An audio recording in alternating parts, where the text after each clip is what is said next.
ഇന്നലെ നമ്മൾ ചിന്തിച്ച വേദവാക്യത്തിലേക്ക് കഴിഞ്ഞ ഞായറാഴ്ച ആമേൻ നമ്മൾ തുടങ്ങി വെച്ച വാക്യമാണ് എഫേസ്യ ലേഖനം 4-ാം അധ്യായം അതിൻ്റെ 7-ാമത്തെ വാക്യം. ആ വാക്യമാണല്ലോ നമ്മുടെ കുറിവാക്യം. ആമേൻ. ദൈവത്തിന് കീഴടങ്ങുക, പിശാചിനോട് ഒന്ന് പറഞ്ഞേ, ദൈവത്തിന് കീഴടങ്ങുക, പിശാചിനോട് എതിർത്ത് നിൽക്കുക, എന്നാൽ അവ നിന്നെ വിട്ട് ഓടിപ്പോകും. ഈ വാക്യമാണ് നമ്മൾ നിരന്തരം ഈ ദിവസങ്ങളിൽ കർത്താവ് മറ്റൊരു ആമേൻ കുറിവാക്യം തരുന്നത് വരെ കർത്താവ് നമുക്ക് ആ വാക്യത്തിലുള്ള ഒരു ജീവനാണ് ഈ ഉപവാസ പ്രാർത്ഥനയിൽ ചലിച്ചു കൊണ്ടിരിക്കുന്നത്. കർത്താവ് നിങ്ങളെ അനുഗ്രഹിക്കട്ടെ എന്ന് ദൈവസന്നിധിയിൽ പ്രാർത്ഥിക്കുന്നു. ഇന്ന് രാത്രി എല്ലാവരും വളരെ പ്രതീക്ഷയോടെ പ്രാർത്ഥനയോടെ കർത്താവിൻ്റെ സന്നിധിയിലിരിക്കുക. നൂറുകണക്കിന് ആളുകൾ ഈ മീറ്റിംഗ് വാച്ച് ചെയ്യുന്നല്ലോ. നമ്മുടെ കൂടെ പലരും വിവിധ സ്ഥലങ്ങളിൽ വിവിധ ടൈം സോണുകളിൽ ഇന്ന് പ്രാർത്ഥിക്കുകയും ഉപവസിക്കുകയും ചെയ്യുന്നുണ്ടല്ലോ. കർത്താവ് അത്ഭുതങ്ങൾ ചെയ്യട്ടെ എന്ന ദൈവസന്നിധിയിൽ പ്രാർത്ഥിക്കുന്നു. കർത്താവിൻ്റെ കൃപയാൽ ആത്മസാന്നിധ്യം കൊണ്ട് ദൈവം നമ്മെ നിറയ്ക്കേണ്ടതിന് ദൈവിക ബലം നമ്മുടെ മേൽ പകരാൻ നമുക്കൊരുമിച്ച് പ്രാർത്ഥനയോടെ ആയിരിക്കാം. കഴിഞ്ഞ ദിവസം നമ്മൾ ചിന്തിച്ച ആ വാക്യത്തിൽ നിന്നുകൊണ്ട് തന്നെ ചില കാര്യങ്ങൾ കൂടെ നമ്മൾ വചനത്തിൽ നിന്ന് ശാന്തമായി ചിന്തിച്ച് ആമേൻ ഇന്ന് രാത്രി പ്രാർത്ഥനയോടെ നമുക്ക് ദൈവസന്നിധിയിൽ മടങ്ങിപ്പോകാം. ദൈവത്തിന് കീഴടങ്ങുക എന്നുള്ളതാണല്ലോ നമ്മൾ കഴിഞ്ഞ ദിവസം ചിന്തിച്ചത്. കീഴടങ്ങുക എന്നുള്ളത് മനുഷ്യന് കീഴടങ്ങുന്ന കാര്യത്തെക്കുറിച്ചോ പിശാചിന് കീഴടങ്ങുന്ന കാര്യത്തെക്കുറിച്ചോ അല്ല. മനുഷ്യന് നമ്മൾ കീഴടങ്ങുക അല്ല, പിശാചിന് കീഴടങ്ങുക അല്ല. നമ്മൾ ദൈവത്തിന് എന്ത് ചെയ്യുക? കീഴടങ്ങുക, ദൈവത്തിന് കീഴടങ്ങുക. ഈ ദിവസങ്ങളിൽ ഈ കഴിഞ്ഞ ആമേൻ ദിവസങ്ങളൊക്കെ ആഹാരമൊക്കെ മാറ്റി വെച്ച് രക്തം വെള്ളമാക്കി കണ്ണിലെ രക്തമൊക്കെ കുറഞ്ഞ് ആമേൻ വയറൊട്ടി ദൈവസന്നിധിയിൽ നിന്ന് പ്രാർത്ഥിക്കുമ്പോൾ ദൈവത്തിന് കീഴടങ്ങുന്നതിൻ്റെ ഒരു ലക്ഷണമാണത്. ആരോഗ്യം ഉണ്ടായിട്ട് നമ്മൾ ഉപവസിക്കുകയല്ല, കർത്താവിൻ്റെ സന്നിധിയിൽ ഇരിക്കുക. കാരണം വേദപുസ്തകം പറയുന്നു, ഈ ഉപവാസത്താലും പ്രാർത്ഥനയിലും അല്ലാതെ ഈ ജാതി എന്ത് ചെയ്യില്ല, നീങ്ങിയില്ല. ഈ ജാതി വല്ലാത്ത ശല്യമാണ്. അതുകൊണ്ട് ഈ ജാതി ഒഴിവാകണമെങ്കിൽ നമ്മുടെ ജീവിതത്തിലൊരു വിടുതലുണ്ടാകണമെങ്കിൽ ചിലപ്പോൾ ജോലിയിലായിരിക്കാം, ചിലപ്പോൾ അത് ആരോഗ്യത്തിലായിരിക്കാം, ചിലപ്പോൾ അത് വിവാഹ കാര്യങ്ങളിലായിരിക്കാം, ചിലപ്പോൾ അത് ഒരു ഭവനം പണിയുന്ന വിഷയത്തിലായിരിക്കാം. വല്ലാത്ത ജാതിയായി നമ്മോട് വെല്ലുവിളിച്ച് നിൽക്കുമ്പോൾ ഇതിനെ നമുക്ക് ബ്രേക്ക് ചെയ്യാനായിട്ട് ആ ശക്തിയെ നമ്മൾ ബ്രേക്ക് ചെയ്യാൻ ദൈവസന്നിധിയിൽ പ്രാർത്ഥിച്ചുകൊണ്ട് ഇരിക്കുകയാണല്ലോ. കർത്താവ് തന്ന വാക്യമാണ് എഫേസ്യ ലേഖനം 4:7. അപ്പോൾ ദൈവത്തിന് കീഴടങ്ങുക. ഇന്നലെ നമ്മൾ ചിന്തിച്ചത് എങ്ങനെ കീഴടങ്ങണം എന്നുള്ളതിനെക്കുറിച്ചാണ്. എങ്ങനെ കീഴടങ്ങണം? നമ്മൾ കഴിഞ്ഞ രാത്രിയിൽ ചിന്തിച്ച സദൃശവാക്യം 3-ാം അധ്യായം അതിൻ്റെ 5 മുതൽ 4 വരെയുള്ള വാക്യങ്ങളാണ് നമ്മൾ ചിന്തിച്ചത്.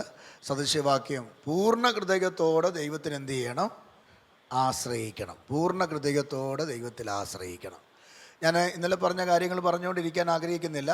അടുത്ത ഒരു സബ്ജക്റ്റിലേക്ക് പോയി പ്രാർത്ഥിക്കാനാണ് ആഗ്രഹിക്കുന്നത്. ഇതിനകത്തൂടെ ദൈവം നമ്മോട് ദൂതുകൾ സംസാരിക്കും. ഈ വചനത്തിൽ കൂടെയുള്ള ദൂതിന് ഭയങ്കര വിടുതലാണ്. Praise the Lord. ഞാൻ എഴുന്നേറ്റ് വന്ന് നിങ്ങളുടെ തലയിൽ കൈവച്ച് മോനെ എന്ന് പറഞ്ഞ് 2 കാര്യങ്ങൾ പറയുന്നതിനേക്കാൾ ഭയങ്കര ശക്തി എന്താ അറിയാമോ? വചനം അങ്ങോട്ട് വെളിപ്പെട്ട് വരുമ്പോൾ ആ വചനത്തിൽ കൂടെ ഒരു ദൂത് വെളിപ്പെട്ടാൽ ഭയങ്കര തീയാത്. Praise the Lord. ഭയങ്കര ദൈവ പദ്ധതിയാണ്. അപ്പം വചനം വെളിപ്പെടാൻ പ്രാർത്ഥിച്ചാൽ മതി, ദൂത് തന്നെ ഇങ്ങനെ എന്ത് ചെയ്യും? വരും. മനസ്സിലായോ? മനസ്സിലായോ തമ്പിച്ച? വചനം പറഞ്ഞേ. വചനം നിങ്ങൾ ആരുടെ നിർബന്ധിച്ച് കൊണ്ടിരുത്തിയണോ കണക്കല്ല ഇട്ടിരിക്കുന്നത്? വചനം അങ്ങനെ പറ. വചനം വെളിപ്പെടുമ്പോൾ ദൂതുകൾ എന്ത് ചെയ്യും? വെളിപ്പെട്ട് വരും. വചനം വെളിപ്പെടുമ്പോൾ ദൂതുകൾ വെളിപ്പെട്ട് വരും. വചനത്തിൽ കൂടെയുള്ള ദൂതാണ് ദൂത്. സ്തോത്രം. Praise the Lord. 14-ാം ദിവസം ഞാൻ പറയാം, വചനത്തിൽ കൂടെ ദൈവം എന്തു പറയുന്നോ അത് ഏറ്റെടുത്തോണം. ഈ പ്രവചനം എന്ന് പറയുന്നത് വചനത്തിൽ കൂടെ വരണം. നമ്മളൊരു പ്രവചനമെന്ന് നമ്മൾ അംഗീകരിക്കണമെങ്കിൽ അതിന് അകത്ത് ചില കാര്യങ്ങളുണ്ട്. ഒന്ന്, ഈ പ്രവചനം കേൾക്കുമ്പോൾ ഇപ്പം ഞാനൊരു ദൂത് നിങ്ങളോട് പറയുക. ഇപ്പം ഞാൻ ലെബിനോടൊരു ദൂത് പറയുമ്പോൾ ലെബിൻ അവിടെ ഇരുന്ന് കരയണം, അല്ല ചിരിച്ചുകൊണ്ടിരിക്കുകയല്ല. ലെബിൻ ചിരിക്കുന്നതിൻ്റെ അർത്ഥം എന്ന് പറഞ്ഞാൽ ഞാൻ പറയുന്ന ദൂത് അദ്ദേഹത്തിന് എന്ത് ചെയ്യുന്നില്ല, പിടിക്കുന്നില്ല.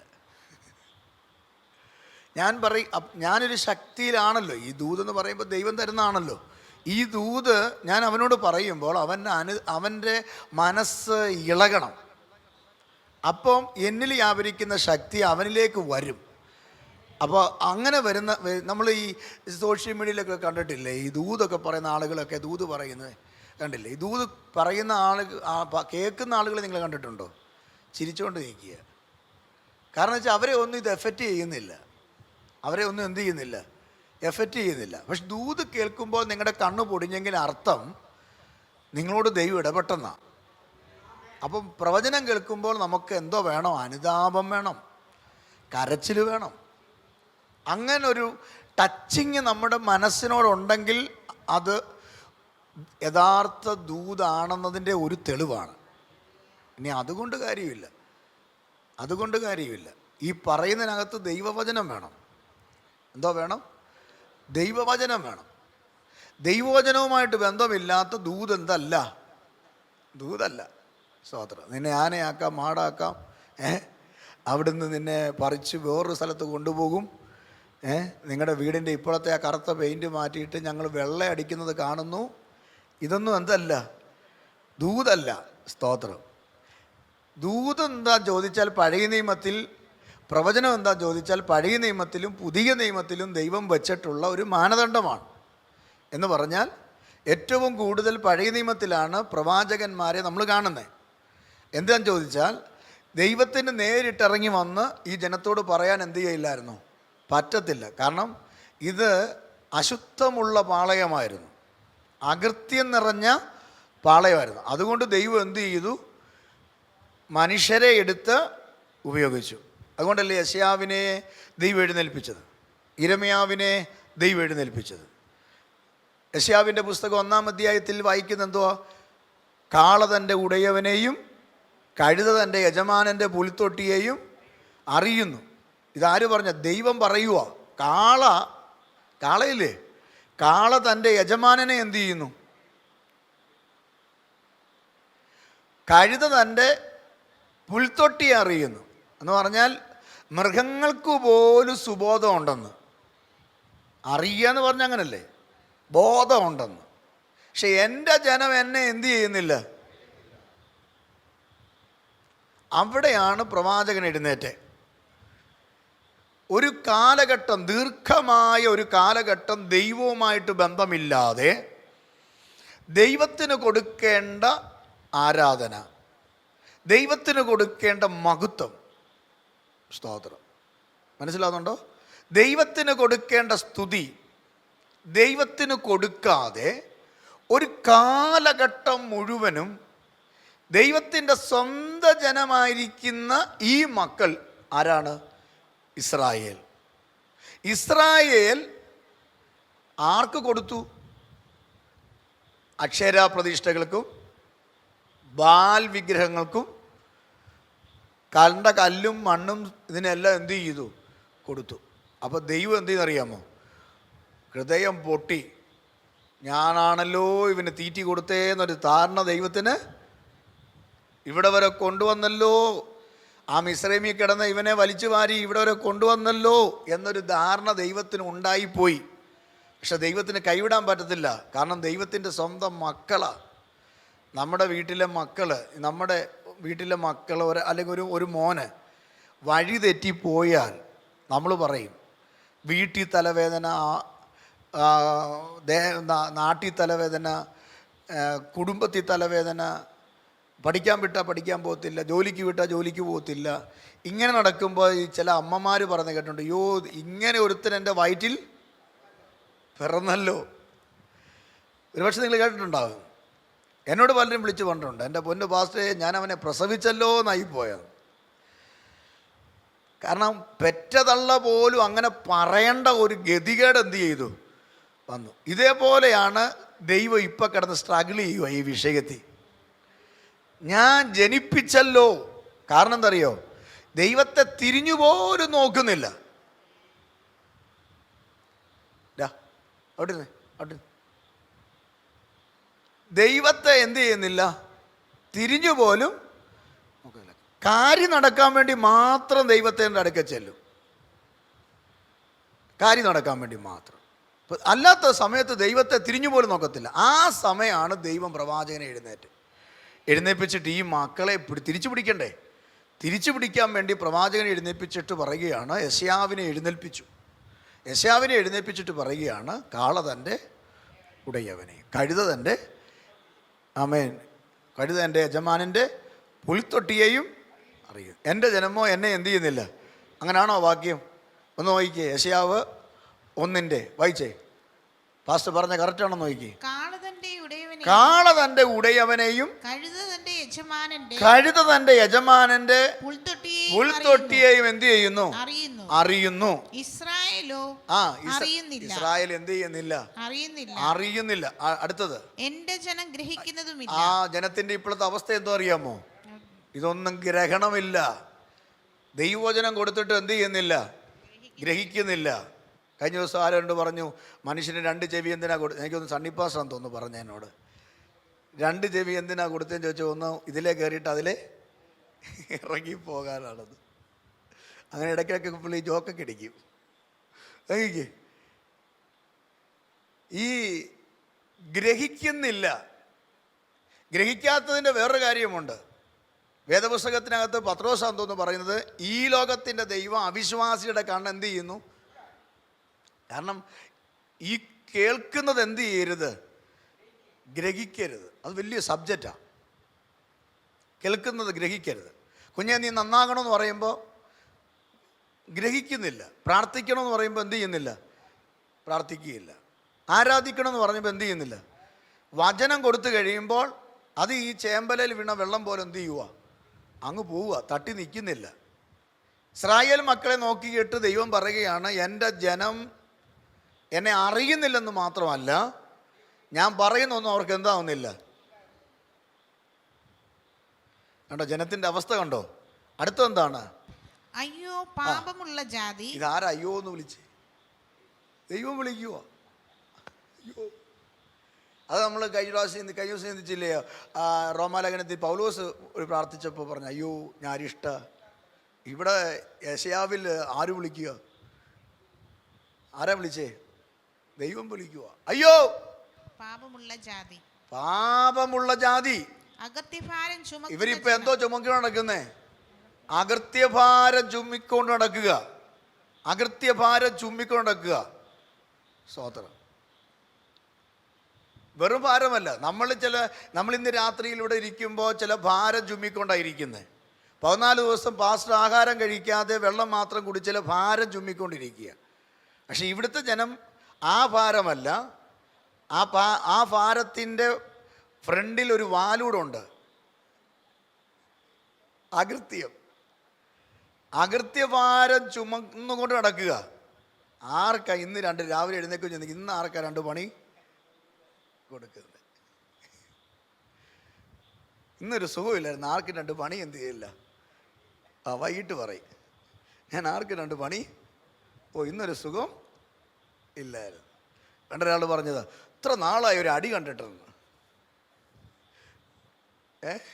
എത്ര നാളായി ഒരടി കണ്ടിട്ട്? പണ്ടെങ്ങാണ്ട് കണ്ടതാ. റോഡിൽ ചെന്നപ്പോൾ 2 കള്ളുകൂടിയന്മാർ തമ്മിൽ എന്ത് ചെയ്യുന്നേ? അടിക്കുന്നത്. എന്നിട്ട് പറയാണ്, എത്ര നാളായി ഒരു അടി കണ്ടിട്ടെന്ന്. അപ്പം എന്തോ പണി കൊടുക്കാൻ നിങ്ങൾ നോക്കി എന്ത് ചെയ്യുക? നിൽക്കുക. സാത്താനും അങ്ങനെയാ. ഒരിക്കൽ യോശുവ ദൈവസേന നിന്നപ്പോൾ സാത്താൻ നിന്നോണ്ട് യോശുവയെ പറ്റി കുറ്റം പറയാൻ ചെല്ലുക. അവിടെ ചെന്നപ്പോൾ യോശുവയെ പറ്റി ഒരു കുറ്റവും എന്ത് ചെയ്യാനില്ല, ഒന്നും പറയാനില്ല. സാത്താൻ യോശുവയ്ക്ക് ചുറ്റും ഇങ്ങനെ നടന്നു നോക്കി. ഇവനെക്കുറിച്ച് എന്തെങ്കിലും ദൈവത്തോട് എന്ത് ചെയ്യണം? 2 എണ്ണം പറയണം, ഇവൻ ഇങ്ങനത്തവനാന്ന് പറയണം. പരിശ്രമിച്ച് എല്ലാം നോക്കിയിട്ട് ഒന്നും യോശുവയെ പറ്റി പറയാനായിട്ട് ഇല്ല. അപ്പം പിന്നെ സാത്താൻ പറയണ്ട, അവൻ്റെ ഉടുപ്പിൻ്റെ അഗ്രത്തിൽ എന്തോ ഇരിക്കുന്നു. അത് ഉച്ചയ്ക്ക് ചോറ് കഴിച്ചപ്പോൾ മീൻകറിയെല്ലാം വീണായിരിക്കും. വസ്ത്രത്തിൽ എന്ത് ചെയ്യുന്നു? അപ്പോൾ സാത്താൻ എന്തോ ഉണ്ടോ നോക്കി ഇങ്ങനെ ഇരിക്കുമോ കുറ്റം പറയാൻ വേണ്ടി. ഇവിടെ പറയുകയാണ്, ഭാരം ചുമക്കുന്നു എന്നല്ല. നമുക്ക് ഭാരമില്ലേ പ്രിയരെ? നമ്മുടെ മക്കളെക്കുറിച്ച് ഭാരമില്ലേ? നമ്മുടെ സഭയെക്കുറിച്ച് ഭാരമില്ലേ? നമ്മുടെ ശരീരത്തിലുണ്ടാകുന്ന രോഗാവസ്ഥകളെക്കുറിച്ച് ഭാരമില്ലേ? നമ്മുടെ ജോലിയിൽ ഉയർച്ച ഉണ്ടാകാതിരിക്കാൻ നമുക്ക് ഭാരമില്ലേ? 14-ാമത്തെ ദിവസം നിങ്ങൾ ചില വിഷയങ്ങൾ ഈ ബോക്സിനകത്ത് പ്രാർത്ഥിക്കാനായിട്ടിട്ടത് ഭാരമുള്ളത് കൊണ്ടല്ലേ? സ്തോത്രം. ഹല്ലേലൂയ. സാഹചര്യം മോശമാണെങ്കിലും ദൈവസന്നിധി കടന്നു വന്ന് കുത്തിയിരിക്കുന്നത് ചില വിഷയങ്ങൾ ഉള്ളത് കൊണ്ടല്ലേ. പക്ഷെ ഇവിടെ ഇസ്രായേൽ മക്കളുടെ ഭാരം എന്ന് പറയുന്നത് നമ്മുടെ ഭാരമല്ല, അകൃത്യഭാരമാ. ഇത് ദൈവം ക്ഷമിക്കത്തില്ല, ദൈവം ക്ഷമിക്കത്തില്ല. സ്തോത്രം. എന്നാൽ നമ്മുടെ ഭാരം അറിയുന്ന, അതുകൊണ്ട് യേശു കർത്താവ് പറഞ്ഞൊരു കാര്യമുണ്ട്, നമ്മുടെ ഭാരത്തെക്കുറിച്ച് എന്താ പറഞ്ഞത്? വാക്യം പറയാമോ? അധ്വാനിക്കുന്നവരും ഭാരം ചുമക്കുന്നവരും. അപ്പോൾ നമ്മൾ എന്തോ ചുമക്കുന്നവരാണ്. അപ്പോൾ നമ്മുടെ കയ്യിൽ എന്തോ ഉണ്ട്? ഭാരം ഇല്ലേ? ഇല്ലേ ബിച്ച? നമ്മുടെ ഭാരം ഇല്ലെങ്കിൽ നമ്മളോട് അങ്ങനെ കർത്താവ് പറയുമോ? ഇല്ല. നമ്മുടെ ഭാരമുണ്ട്. പക്ഷെ നമ്മുടെ ഭാരം അറിയുന്ന ഒരു ദൈവമുണ്ട്. സ്തോത്രം. ഞാൻ എത്ര ഭാരം ചുമക്കൊണ്ടെന്നാലും എൻ്റെ ഭാര്യയ്ക്ക് അതിൻ്റെ ആ ഒരു ഫീല് കിട്ടണമെന്നില്ല. അല്ല, അവൾ എത്ര ഭാരം ചുമക്കൊണ്ടെന്ന് ഞാൻ ഭർത്താവാണെന്നും പറഞ്ഞ് എനിക്ക് അവളുടെ ഭാരത്തിൻ്റെ ആ ഫീല് മൊത്തം കിട്ടണമെന്നില്ല. നിങ്ങളും അങ്ങനെ തന്നെയാണ്, ലൈവിൽ ഇരിക്കുന്നവരും അങ്ങനെ തന്നെയാണ്.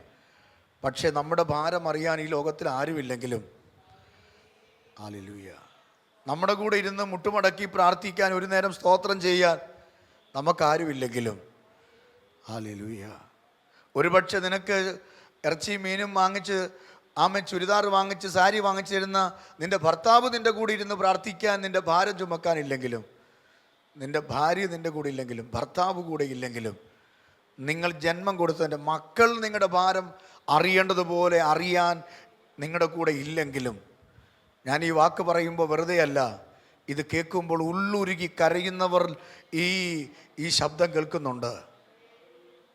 ഓരോ മീറ്റിംഗ് കഴിയുമ്പോൾ എത്ര കോളാ വരുന്നറിയാമോ? പാസ്റ്റർ, ഇന്നത്തെ മെസ്സേജ് എനിക്കുള്ളതായിരുന്നു, അത് എന്നോടാ സംസാരിച്ചേ. ഇത് കേൾക്കുമ്പോൾ ഞാൻ ചാർജ് ആകുക. സ്തോത്രം. ഇന്ന് രാത്രി 2 ഭാരം, പുതിയ നിയമത്തിലെ ഭാരം നമ്മുടെ ഭാരം, പഴയ നിയമത്തിലെ ഭാരം അകൃത്യഭാരം. എന്ന അകൃത്യഭാരം ചുമക്കുന്ന ജനത്തെ കണ്ട് ദൈവം അയ്യോ എന്ന് വിളിച്ചെങ്കിൽ, പുതിയ നിയമത്തിൽ നമ്മുടെ ഭാരം കണ്ട് കർത്താവ് പറയുക, നിങ്ങൾ എൻ്റെ അടുക്കൽ വാ, നിങ്ങൾ എൻ്റെ അടുക്കൽ വാ. സ്തോത്രം. നിങ്ങൾ എൻ്റെ അടുക്കൽ വാ. എന്തിനാ? ഞാൻ നിങ്ങളുടെ ഭാരമെല്ലാം അറിഞ്ഞിട്ട് 10 പേർക്ക് പറഞ്ഞു കൊടുക്കുക അല്ല, നിങ്ങളെ ഞാൻ ആശ്വസിപ്പിക്കും, നിങ്ങളെ ഞാൻ ആശ്വസിപ്പിക്കും. ഇന്ന് രാത്രിയിൽ ഈ പ്രാർത്ഥനാലയത്തിൽ കയറി വന്ന് നിങ്ങളോട് ഞാൻ പറയാം, നിങ്ങൾ തിരക്കിട്ട സമയങ്ങളിൽ നിങ്ങൾക്ക് പല കാര്യങ്ങളും ഉണ്ടായിട്ട് അതെല്ലാം മാറ്റിവെച്ച് ദൈവസന്നിധി വന്നിരിപ്പുണ്ടെങ്കിൽ, ഞാൻ ഇന്ന് രാത്രി പറയാം, നിങ്ങളുടെ ഭാരം ചുമക്കുന്നൊരു ദൈവം സ്വർഗത്തിലുണ്ട്.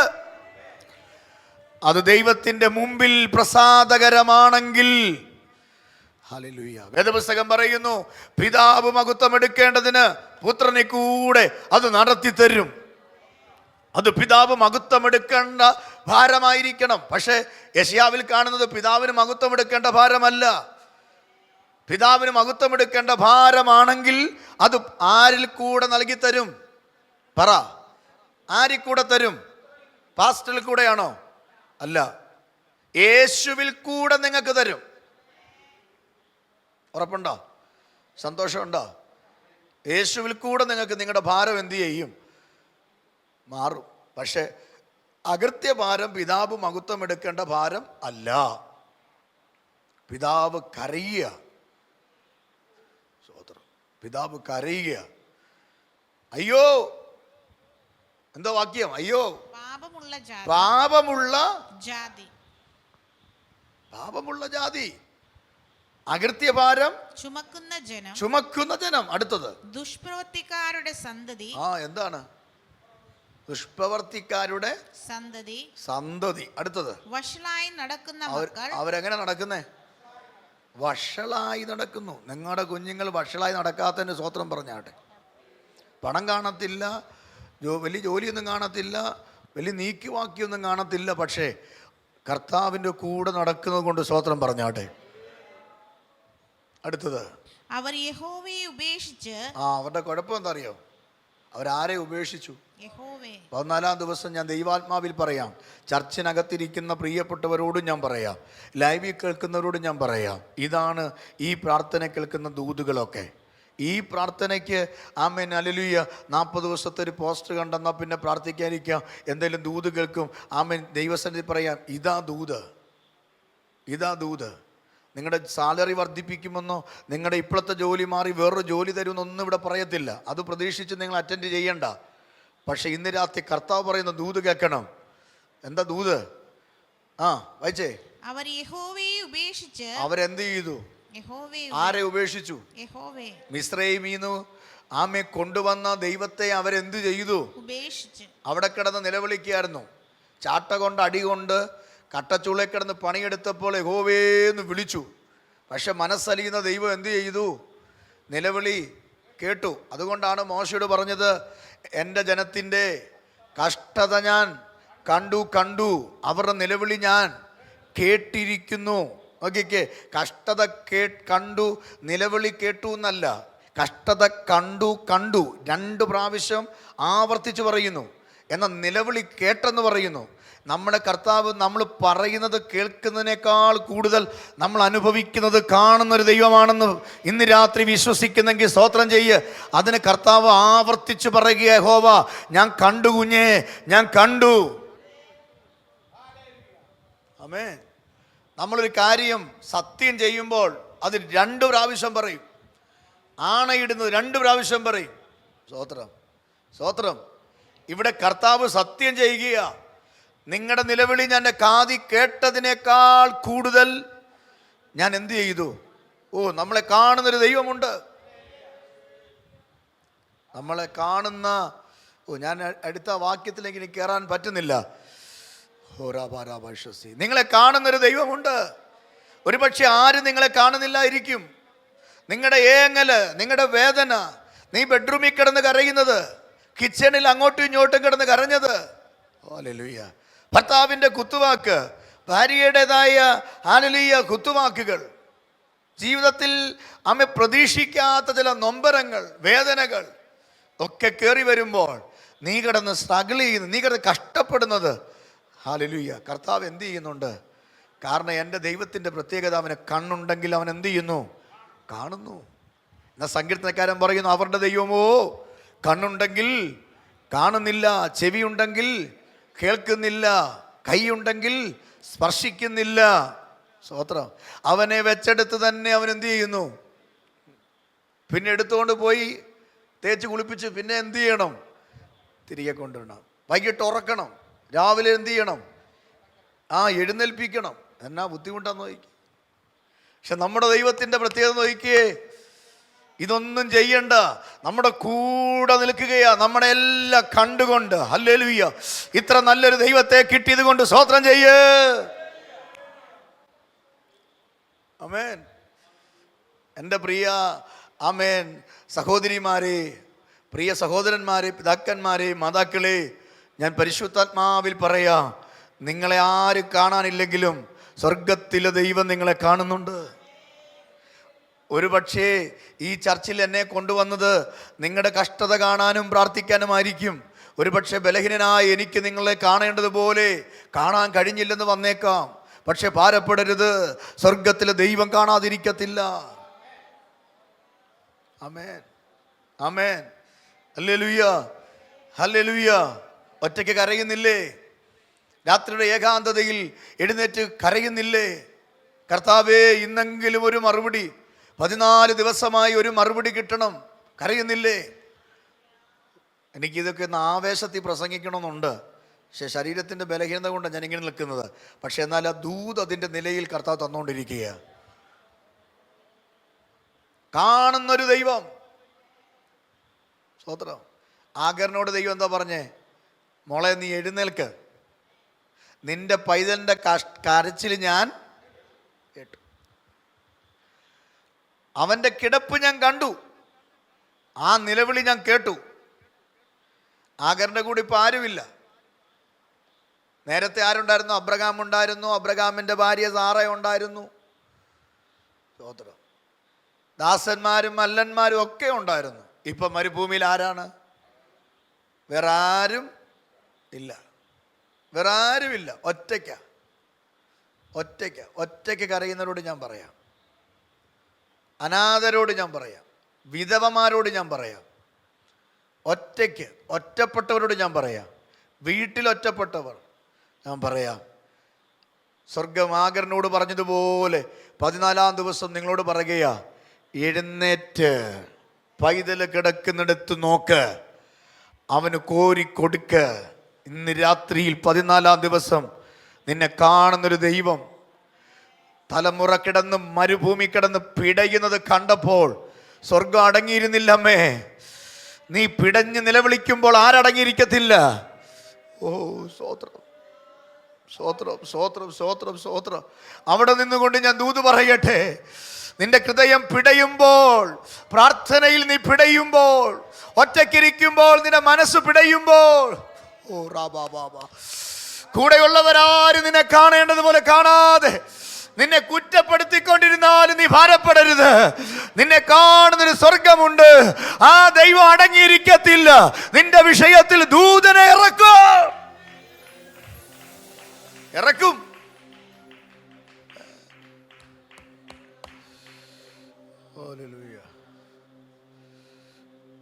ആരെ ഇറക്കും? ഇങ്ങോട്ട് നോക്കി, ആരെ ഇറക്കും? വസന്തി ആൻറ്റി, ആരെ ഇറക്കും? ദൂതനെ ഇറക്കും. കേട്ടോ ചാ, ദൂതനെ ഇറക്കും. കാരണം ദൈവം അടങ്ങിയിരിക്കത്തില്ല. ദൈവം മനസ്സലിയുന്നവനാ. നമ്മുടെ ദൈവം മനസ്സലിയുന്നവനാ. മക്കൾ എത്ര തെറ്റ് ചെയ്താലും ചിലപ്പോൾ ദൈവം ക്രൂരന്മാരുടെ കൈ കൊടുക്കും. കൊല്ലാനല്ല, നന്നാക്കാനാ. നമ്മുടെ വണ്ടി കേടാവുക, നിങ്ങൾ ഓടിക്കുമ്പോൾ ലെവിൻ ഓടിക്കുന്ന വണ്ടി കേടാവുക, ലെവിന് സ്റ്റാർട്ടാവുന്നില്ല. അപ്പോൾ ലെവിൻ എന്ത് ചെയ്യുന്നു? ഇവിടുന്ന് ഉന്തി വർക്ക്ഷോപ്പിൽ കൊണ്ടുപോയി. അവിടെ ചെന്ന് വർക്ക്ഷോപ്പ് കൊണ്ട് പറഞ്ഞു, എൻ്റെ വണ്ടി എന്ത് ചെയ്യുന്നില്ല, സ്റ്റാർട്ടാവുന്നില്ല. അപ്പോൾ വർക്ക്ഷോപ്പുകാരൻ പറഞ്ഞു, ഞാൻ ശരിയാക്കാം. അതൊക്കെ ശരിയാക്കാം, സിമ്പിൾ കേസ്. പക്ഷെ ലെവിൻ ഒരു നിബന്ധന വെച്ചു, എൻ്റെ വണ്ടിയിൽ ചുറ്റിയെ വെച്ച് അടിക്കരുത്. എൻ്റെ വണ്ടിയിൽ എന്ത് ചെയ്യരുത്? സ്പാൻഡർ വെച്ച് മുറുക്കി എൻ്റെ വണ്ടിയുടെ പെയിൻറ് എന്ത് ചെയ്യരുത്. അപ്പോൾ വണ്ടിക്കാരൻ ചോദിച്ചു, അങ്ങനെയാണെങ്കിൽ പിന്നെ നീ അങ്ങോട്ട് പണിയാൻ പറഞ്ഞു. ഞാൻ പണിയുവാണെങ്കിൽ സ്പാൻഡർ വെച്ച് എന്ത് ചെയ്യും? ടൈറ്റ് ചെയ്യും, ലൂസാക്കും. ചിലപ്പോൾ ഇച്ചിരി പെയിൻ്റൊക്കെ, ചിലപ്പോൾ സ്ക്രൂവിൻ്റെ അറ്റമൊക്കെ ചിലപ്പോൾ ഒന്ന് മടങ്ങിയെന്നൊക്കെ ഇരിക്കും. ചിലപ്പോൾ ഞാൻ ചുറ്റിക വെച്ച് തല്ലേണ്ട ചില ഭാഗമുണ്ട്, ഞാൻ എന്തു ചെയ്യും? തല്ലും. അപ്പം ലെവിൻ പറയുക, ഞാൻ 1.5 ലക്ഷം രൂപ കൊടുത്ത് കഷ്ടപ്പെട്ട് ജോലി ചെയ്ത് CC ഒക്കെ അടയ്ക്കുന്ന വണ്ടിയാണ്, അതിൻ്റെ പോറൽ എനിക്ക് അത്ര പിടിക്കത്തില്ലെന്ന് പറഞ്ഞ വണ്ടിക്കാരൻ പറയും, മോൻ്റെ കാര്യം ചെയ്യ്, വേറെ എവിടെയെങ്കിലും കൊണ്ടുപോയി എന്ത് ചെയ്യുക. മനസ്സിലായോ? നിങ്ങൾക്ക് മനസ്സിലാകാൻ വേണ്ടിയാണ് ഇത് പറയുന്നത്. വേറെ എവിടെയെങ്കിലും കൊണ്ട് നന്നാക്കാൻ പറയും. ഞാനിവിടെ പണിയുന്നുണ്ടെങ്കിൽ ഞാൻ ചിലപ്പം ഉളി വെച്ചെന്നിരിക്കും, കൊട്ടോടി കൊണ്ട് അടിച്ചെന്നിരിക്കും, വാളുകൊണ്ട് കണ്ടിച്ചെന്നിരിക്കും, സ്പാൻഡർ വെച്ച് ഞാൻ തിരിച്ചെന്നിരിക്കും. ചിലപ്പോൾ ഞാൻ കാല് കൊണ്ട് ചവിട്ടിയിട്ട് ഞാൻ വലിച്ച് ഊരിയെന്നിരിക്കും. കാരണം എനിക്കിത് ചെയ്യണമെങ്കിൽ, നന്നാക്കണമെങ്കിൽ ഈ കാര്യങ്ങൾ ചെയ്തേ പറ്റൂ. അത് നീ സമ്മതിക്കാമെങ്കിൽ ഞാൻ 1/2 മണിക്കൂറിൻ്റെ കേടെന്ത് ചെയ്യാം. അപ്പോൾ ഈ രാത്രിയിൽ ഓർത്തോണം, ഈ ഉപവാസ പ്രാർത്ഥന നമ്മുടെ കേട് നികത്താനുള്ള പ്രാർത്ഥനയാണ്. അതുകൊണ്ട് ദൈവാത്മാവ് പറയുകയാണ്, ആമേൻ, അനുതപിച്ച് ദൈവസന്നിധി മുട്ടുമടക്കി പ്രാർത്ഥിച്ചാൽ നിന്നെ ഞാൻ കാണുന്നുണ്ട്. നിന്നെ ഞാൻ എന്ത് ചെയ്യുന്നുണ്ട്? കാണുന്നുണ്ട്. സ്തോത്രം പറയാമോ? ഇവിടെ എന്താ വായിച്ചേ? അവർ യഹോവയെ ഉപേക്ഷിച്ച് ഇസ്രായേലിന്റെ പരിശുദ്ധനെ നിരസിച്ച് പുറകോട്ട് മാറിക്കളഞ്ഞിരിക്കുന്നു. ഓക്കേ, ആ വാക്യം ഒന്നുകൂടെ വായിച്ചേ. അവർ യഹോവയെ ഉപേക്ഷിച്ച്, യഹോവയെ എന്ത് ചെയ്തു? ഉപേക്ഷിച്ച്. യഹോവയെ ഉപേക്ഷിച്ചു, ഇസ്രായേലിന്റെ പരിശുദ്ധനെ നിരസിച്ചു. പുറകോട്ട് മാറിക്കളഞ്ഞിരിക്കുന്നു. ഇപ്പൊ എങ്ങോട്ടാ നിൽക്കുന്നേ? ഈ പുറകോട്ട് പോകുന്നവരെയൊക്കെ നോക്കി വെച്ചോണം. ചില ആളുകളെ കണ്ടില്ലേ, എന്തെങ്കിലുമൊക്കെ ഉണ്ടെങ്കിൽ പുറകോട്ട് മാറി നിൽക്കുന്നത്. ഞാനൊന്നിനും ഇല്ലെന്ന് പറഞ്ഞു. ആരാധിക്കാൻ മുമ്പോട്ടാണോ? കൈയടിക്കാൻ പറഞ്ഞാൽ, ഒന്ന് പ്രാർത്ഥിക്കാൻ പറഞ്ഞാൽ, ചർച്ചിൽ ഉപവാസ പ്രാർത്ഥനയുണ്ട്, പ്രാർത്ഥനയ്ക്ക് വരണമെന്ന് പറഞ്ഞാൽ മുമ്പോട്ടാണോ? പറ. പുറകോട്ട്. അതാ പറഞ്ഞേ, സ്ക്രൂവിൻ്റെ അറ്റമൊക്കെ ഒന്ന് മടങ്ങി നോക്കി ഇരിക്കും. ദൈവവചനം പറയുക, നീ പുറകോട്ട് പോകുന്നതിൻ്റെ കാര്യം മനസ്സിലായോ? പ്രിയരെ, നമുക്ക് എന്തിനും സമയം കിട്ടും. എന്തിനും സമയം കിട്ടും. നമുക്കെന്തിനും ഫേസ്ബുക്കിൽ തോണ്ടാൻ നമുക്ക് ഇഷ്ടം പോലെ സമയം കിട്ടും. വാട്സപ്പിൽ ഇരിക്കാൻ നമുക്ക് എന്ത് ചെയ്യും? ഇഷ്ടം പോലെ സമയം കിട്ടും. ഇതൊന്നും ഉപയോഗിക്കേണ്ടതല്ല, ഞാൻ ഉപയോഗിക്കുന്ന ഒരാളാണ്. നമുക്കിങ്ങനെ എല്ലായിടത്തും പോകാൻ നമുക്ക് ഇഷ്ടം പോലെ സമയം കിട്ടും. പക്ഷെ നമുക്ക് പ്രാർത്ഥിക്കാൻ നമുക്ക് എന്തില്ല? ഉറങ്ങാൻ നമുക്ക് എന്ത് സമയം കിട്ടുന്നുണ്ട്? ഉറങ്ങാൻ പിള്ളേരിപ്പുണ്ട്. കളിക്കാൻ എന്ത് സമയം കിട്ടുന്നുണ്ട്? രാത്രി ഇപ്പോൾ കളിക്കുന്നവരുണ്ട്, രാവിലെ കളിക്കുന്നവന്മാരുണ്ട്. ഇവിടെ വെളുപ്പിന് സമയമുണ്ട് അതിന്. പക്ഷെ നീ പുറകോട്ട് പോയാൽ ഈ ഉപവാസ പ്രാർത്ഥന നിന്നെ ദൈവം പിടിക്കും. അതാ പറഞ്ഞ് ഇത് വർക്ക്ഷോപ്പാണ്. നിന്റെ സമീപനം പോലെ ഇരിക്കും മുമ്പോട്ടുള്ള നിന്റെ ഓരോ സ്റ്റെപ്പും. കുറിച്ചിട്ടു ബൈബിളിൻ്റെ പുറകെ കുറിച്ചിട്ടു. ഈ പദം അച്ഛന്മാർ കുറിച്ചിട്ട്, ഇവിടെ ഇരിക്കുന്ന യൂത്ത് കുറിച്ചിട്ട്, എൻ്റെ ഇങ്ങനെ കുറിച്ചിട്ട്, എൻ്റെ സമീപനം പോണക്കിരിക്കും എൻ്റെ മുമ്പോട്ടുള്ള എൻ്റെ അനുഗ്രഹം. ആരോടാണെന്നറിയോ? പാസ്റ്റോടല്ല. ആരോടാ? ദൈവത്തോട്. അതിനെ വേദപുസ്തകത്തിൽ പറയാം, നിങ്ങൾ എങ്കിലേക്ക് വന്നാൽ ഞാൻ നിങ്ങളിലേക്ക് എന്ത് ചെയ്യും? അടുത്ത് വരും. അങ്ങനല്ലേ വാക്യം? ഇത് ചുമ്മാ എഴുതി വെച്ചേക്കുവാണോ? ഇതിനകത്ത് പറഞ്ഞ രീതിയിലെ ദൈവം നമ്മളോട് ഇടപെടത്തുള്ളൂ. പുറകോട്ട് പോയെന്ന്, ആരാധനയ്ക്ക് പുറകോട്ട് പോകുമ്പോഴേ, ഉപവാസ പ്രാർത്ഥനയ്ക്ക് പുറകോട്ട് പോകുമ്പോൾ, ദൈവ സാന്നിധ്യത്തിന് പുറകോട്ട് നീ പോകുന്നെങ്കിൽ ദൈവം നിന്നെ നോക്കി വിളിക്കുന്നൊരു വിളിയാ, അയ്യോ. ദൈവം അയ്യോന്ന് എന്നെ നോക്കി വിളിച്ചാൽ അതിനകത്തുനിന്ന് രക്ഷിക്കാൻ ഒരു മനുഷ്യനും കഴിയത്തില്ല. അതുകൊണ്ട് മടങ്ങി വരണം. ഇന്നത്തെ ദൂതിതാ. ഇത് ഇന്ന് രാത്രി നിങ്ങൾക്ക് തരാൻ വേണ്ടി ദൈവം എനിക്ക് തരുമ്പോൾ ഞാൻ അതിനെ പൊതിഞ്ഞ് വെച്ചിട്ട് നിങ്ങളെ ദൈവം അനുഗ്രഹിച്ച് വർദ്ധിപ്പിച്ച് നിങ്ങളുടെ കലത്തിലെ മാവ് കുറയത്തില്ല, എണ്ണ കുറയത്തില്ല എന്ന് പറഞ്ഞിട്ട് നിങ്ങളിവിടെ നിന്ന് ഗ്ലോറി കൈയൊക്കെ വീശി ഹല്ലേലൂയ പറഞ്ഞിട്ട് നിങ്ങൾ വീട്ടിൽ പോകുന്നു നടക്കത്തില്ല. ഒന്നും എന്ത് ചെയ്യത്തില്ല, നടക്കത്തില്ല. ഒരു വികാരം ഉണ്ടാക്കി വിടാം. വികാരമല്ല നമ്മുടെ ലക്ഷ്യം. നമ്മൾ വിടുവിക്കപ്പെടണം. നമ്മുടെ കുഞ്ഞുങ്ങൾ അനുഗ്രഹിക്കപ്പെടണം. നമ്മുടെ ഈ സ്ഥിതി മാറണം. ദൈവം ഇപ്പോൾ നിന്നെ നോക്കി അയ്യോ എന്ന് പറയുക.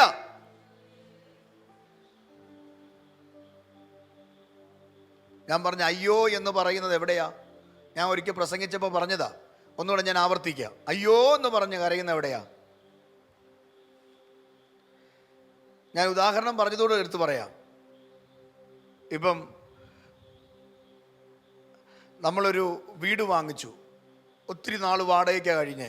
വാടക കൊടുത്ത് നമ്മളങ്ങ് പൊറുതിയും മുട്ടി. അത് കഴിഞ്ഞിട്ട് ഒരു വീട് കിട്ടി. ആ താക്കോല് കൈ കിട്ടുമ്പോൾ നമ്മൾ കരയും, ഇല്ലയോ? കരയത്തില്ലേ? കരയും. അവിടെ കിടന്ന് പറയും, അയ്യോ എനിക്ക് താക്കോല് കിട്ടിയെന്ന് പറഞ്ഞ് നെഞ്ചത്തടിക്കുമോ? വണ്ടിയില്ല. എല്ലാവരുടെ വണ്ടിയിലൊക്കെ കയറിയ യോഗത്തിനൊക്കെ എന്ത് ചെയ്യുന്നേ? പോകുന്നേ. പിന്നെ അവരുടെ കണ്ണും മുന്നിൽ എല്ലാം കണ്ടിട്ടാലും കയറി എന്ത് ചെയ്യും? അങ്ങ് പോവും. അങ്ങനെ വണ്ടി ഇല്ലാതെ ഇരുന്നിരുന്നൊരു വണ്ടി എന്ത് ചെയ്തു? അപ്പോൾ ഷോറൂമിൽ നിന്ന് താക്കോല് കിട്ടിയപ്പോൾ നമ്മൾ സ്വാഭാവികമായിട്ട്, ഞാനാണെങ്കിൽ എന്ത് ചെയ്യും? ഒന്ന് കരയും. ഞാൻ ആദ്യം വണ്ടി വാങ്ങിച്ചപ്പോൾ താക്കോല് കിട്ടിയത് കണ്ണ് പൊടിഞ്ഞ. കാരണം ഞാൻ ഒത്തിരി നാൾ കൊതിച്ചെന്ന് പറഞ്ഞാൽ ഒത്തിരി നാൾ കൊതിച്ചട്ടാ. പേപ്പറിനകത്തൊക്കെ എഴുതി വെച്ച് പ്രാർത്ഥിച്ച്, ഒരിക്കൽ ഞാനും ലിജിയും കൂടെ ഒരു കടയിൽ പോയിട്ട് ഒരു കീ ചെയിനൊക്കെ വാങ്ങിച്ച് വീട്ടിൽ കൊണ്ട് തൂക്കിയിട്ട് വിശ്വാസത്താൽ പ്രാർത്ഥിച്ചു. അങ്ങനെ പ്രാർത്ഥിച്ച് ഞങ്ങൾ മിനിസ്ട്രിക്ക് ഇറങ്ങിയിട്ട് എത്ര വർഷം കഴിഞ്ഞാന്നറിയോ ഞങ്ങൾക്കൊരു വണ്ടി കിട്ടിയെന്നറിയോ, ഒരു ബൈക്ക് കിട്ടിയേ? എത്ര വർഷം കഴിഞ്ഞ? എനിക്ക് തോന്നുന്നു 10 വർഷം മേളിലായി, ഇല്ലയോ? 10 വർഷം മേളിലായി.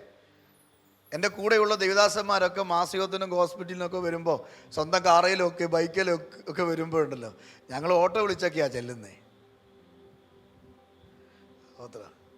എന്ത് ഹൃദയം പൊടിഞ്ഞിട്ടുണ്ടെന്നറിയോ? ദൈവമേ, ഒരു പഴഞ്ചൻ വണ്ടിയെങ്കിലും തരണമെന്ന്. അപ്പൊ അത് കിട്ടുമ്പോൾ എന്ത് ചെയ്ത് കരഞ്ഞിട്ടുണ്ട്. അവിടെ ഞാൻ അയ്യോ എന്ന് പറഞ്ഞ് കരഞ്ഞിട്ടില്ല. അയ്യോ എന്ന് പറഞ്ഞ് കരയുന്നത് നഷ്ടബോധം തിരിച്ചറിയുമ്പോൾ ഉള്ള കരച്ചില. ഉദാഹരണം പറഞ്ഞാൽ, ഒരു മരണ വീട്ടിൽ എന്ത് ചെയ്യുന്നു? കരയുന്നു. നഷ്ടബോധം. ഭർത്താവ് മരിച്ചു, ഭാര്യയ്ക്ക് നഷ്ടബോധമുണ്ട്. അവൾ പറയും, എനിക്കിനി ആര്, അയ്യോ, കേട്ടിട്ടില്ലേ? മക്കൾ പറയും, എനിക്കിനി ആരുണ്ട്? അവർ കരയുന്ന കരച്ചിലിൻ്റെ അകത്ത് വരുന്ന അവരറിയാതെ അവരുടെ കരച്ചിലിനകത്ത് ശബ്ദ തരംഗമായി ഉരുത്തിരിഞ്ഞു വരുന്ന ഒരു മേഖലയാണ് അയ്യോ എന്ന് പറയുന്ന പദം. അപ്പൊ ദൈവം അയ്യോ എന്ന് പറഞ്ഞാൽ ദൈവത്തിൻ്റെ മനസ്സിൽ എന്തോ നഷ്ടബോധം സംഭവിച്ചു. എന്തുവാ ദൈവത്തിൻ്റെ മനസ്സിൽ നഷ്ടബോധം വന്നേ? എന്തുവാ പറ? ഞാൻ ജനിപ്പിച്ച, ഞാൻ വിടുവിച്ച എൻ്റെ ജനം എന്നിൽ നിന്ന് എന്ത് ചെയ്തു? പുറകോട്ട് പോയെന്ന്. എങ്ങോട്ട് പോയി? പുറകോട്ട് പോയി. ഞാൻ പറഞ്ഞാണോ? അല്ല, വേദപുസ്തകത്തിൽ കിടന്ന വാക്യം ഞാൻ വായിച്ച കുറിവാക്യം വേറെയാ, പ്രസംഗിക്കാനായിട്ട് ഇവിടെ ഇരുന്നത് വേറെയാ. പക്ഷെ ആത്മാവ് ഇന്ന് രാത്രി ആരെയോ തൊടുകയാ. ഒരുപക്ഷെ ഈ ചർച്ചിലായിരിക്കാം, അല്ലെങ്കിൽ ലൈവിലിരിക്കുന്ന എവിടെയെങ്കിലും ഒരു വ്യക്തിയായിരിക്കാം. ഞാൻ ഇന്ന് രാത്രി ആത്മാവിൽ നിങ്ങളോട് സ്നേഹത്തോടെ പറയുക, ദൈവം നിന്നെ നോക്കി അയ്യോ എന്ന് പറഞ്ഞാൽ നിന്നെ രക്ഷിക്കാൻ ആരും കാണില്ല. അതുകൊണ്ട് എവിടെയെങ്കിലും നീ പുറകോട്ട് പോയിട്ടുണ്ടെങ്കിൽ നീ മുമ്പോട്ട് വരണം. പ്രാർത്ഥനയിൽ നീ മുമ്പോട്ട് വരണം. ആരാധനയിൽ നീ എന്ത് ചെയ്യണം? മുമ്പോട്ട് വരണം. കണ്ണുനീരോടെ പ്രാർത്ഥിക്കുന്ന വിഷയത്തിൽ നീ മുമ്പോട്ട് വരണം. ഉപവസിക്കുന്ന വിഷയത്തിൽ മുമ്പോട്ട് വരണം. പണ്ട് ഉപവസിക്കുമായിരുന്നു. പണ്ട് ഞാനിപ്പോൾ ഇരിക്കുന്ന പോലെ നിങ്ങളും പ്രാർത്ഥിക്കുമായിരുന്നു. ഇപ്പൊ പല ഉപാധികൾ പറഞ്ഞ് നമ്മൾ അതിനെ അങ്ങ് ക്യാൻസൽ ചെയ്യുക. നടക്കും ഉപവസിക്കാൻ നടക്കും. സ്തോത്രം. നമ്മുടെ മനസ്സാ. സ്തോത്രം. നമ്മുടെ അടുക്കണം, പുറകോട്ടല്ല. ആ പദം അങ്ങനെ എഴുതിയിരിക്കുന്നത്. എങ്ങോട്ട് പോയെന്നാ? ആ വാക്യത്തോട് വായിച്ചേ. പരിശുദ്ധനെ നിരസിച്ച് എന്തോ ചെയ്തു? പരിശുദ്ധനെ നിരസിച്ചു. ദൈവം പറയുന്ന വാക്ക്. ഇന്ന് രാത്രി ഞാനിത് പറഞ്ഞുകൊണ്ടിരിക്കുമ്പോൾ ചിലർക്ക് നീരസം ഉണ്ടാവും. അത് എന്നോടുള്ള കുഴപ്പമല്ല, പരിശുദ്ധനെയാ നിരസിക്കുന്നേ. ഞാനൊരു ഓടക്കുഴലാ. ഞാൻ ആരാ? ഞാനൊരു ഓടക്കുഴല. തമ്പുരാൻ വായിക്കുന്നു, നിങ്ങൾ കേൾക്കുന്നു, അത്രയേ ഉള്ളൂ. തമ്പുരാൻ വായിക്കുന്നു, നിങ്ങൾ കേൾക്കുന്നു. ഈ കീബോർഡ് ആ മകൻ വായിക്കുന്നു, നമ്മൾ കേൾക്കുന്നു. കീബോർഡിനെ തല്ലിയിട്ട് വല്ല കാര്യമുണ്ടോ? പുള്ളി വായിച്ചിട്ടുണ്ട്. അതിനകത്തെ ആ ഫങ്ഷനാ. ഇന്ന് രാത്രി ആത്മാവ് നിങ്ങളോട് പറയുക, നിങ്ങൾ ഏത് ദൂരത്തിരിക്കുന്ന വ്യക്തിയാകട്ടെ, സ്തോത്രം, ഏത് ടൈം സോണിലിരിക്കുന്ന വ്യക്തിയാകട്ടെ, നിങ്ങളുടെ വീടിനകത്തൊരു നന്മ ഉണ്ടാകാൻ നിങ്ങൾ പുറകോട്ട് എത്ര ദൂരം പോയോ അത്രയും ദൂരം ഫാസ്റ്റായിട്ട് നിങ്ങൾ മുന്നിൽ വരണം. ഇത് നിങ്ങളെ കൊണ്ടുവരാൻ ഒരു പാസ്റ്റർക്ക് പറ്റത്തില്ല, ഒരു അച്ഛന് പറ്റത്തില്ല, തിരുമേനിക്ക് പറ്റത്തില്ല, ഐമേനിക്ക് പറ്റത്തില്ല. നിങ്ങളുടെ വീട്ടിൽ വന്നു കയറുന്ന ഒരു ഉപദേശിക്കോ, വഴിയെ പോകുന്ന ഒരു പ്രാർത്ഥിക്കുന്ന ഒരു അമ്മച്ചിക്കോ അപ്പച്ചനോ പറ്റത്തില്ല. നിനക്ക് മാത്രമേ മുമ്പോട്ട് വരാൻ കഴിയൂ. വന്നാൽ നിന്റെ കുടുംബം അനുഗ്രഹിക്കപ്പെടും. വന്നാൽ നിന്റെ തലമുറയ്ക്ക് വേണ്ടി പുതിയ വഴി തുറക്കും.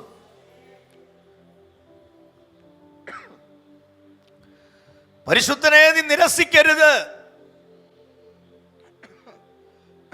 പരിശുദ്ധനെ നീ എന്ത് ചെയ്യരുത്? ഒരു സ്തോത്രം പറഞ്ഞേ. നിങ്ങളോടല്ലെന്നേ, വേറെ ആരുണ്ടൊക്കെയാ പറയുന്നത്. പരിശുദ്ധനെ എന്ത് ചെയ്യരുത്? നിരസിക്കരുത്.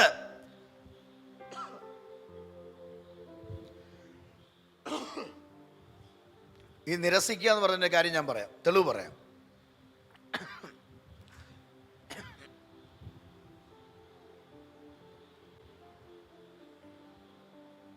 നിരസിക്കുക എന്ന് പറഞ്ഞ അർത്ഥം, അജയ് ഇപ്പം എല്ലാ ദിവസവും എന്നെ വിളിക്കും, എല്ലാ ദിവസവും എന്ത് ചെയ്യും, എന്നെ വിളിക്കും. എല്ലാ ദിവസവും വൈകിട്ട് കിടക്കുന്നതിന് മുമ്പ് എന്നെ വിളിച്ചെന്ന് സംസാരിച്ചിട്ട് എന്ത് ചെയ്യത്തുള്ളൂ, കിടക്കത്തുള്ളൂ. ഉദാഹരണമാണേ. ഇപ്പം എന്ത് ചെയ്യുന്നില്ല, ഇപ്പം അതിൻ്റെ പേരാണ്, മനസ്സിലായോ? പരിശുദ്ധനെ നിരസിക്കുക എന്ന് പറഞ്ഞ എന്തുവാ? എന്നും സംസാരിച്ചു കൊണ്ടിരിക്കുക, പക്ഷെ ഇപ്പൊ എന്ത് ചെയ്യുന്നില്ല.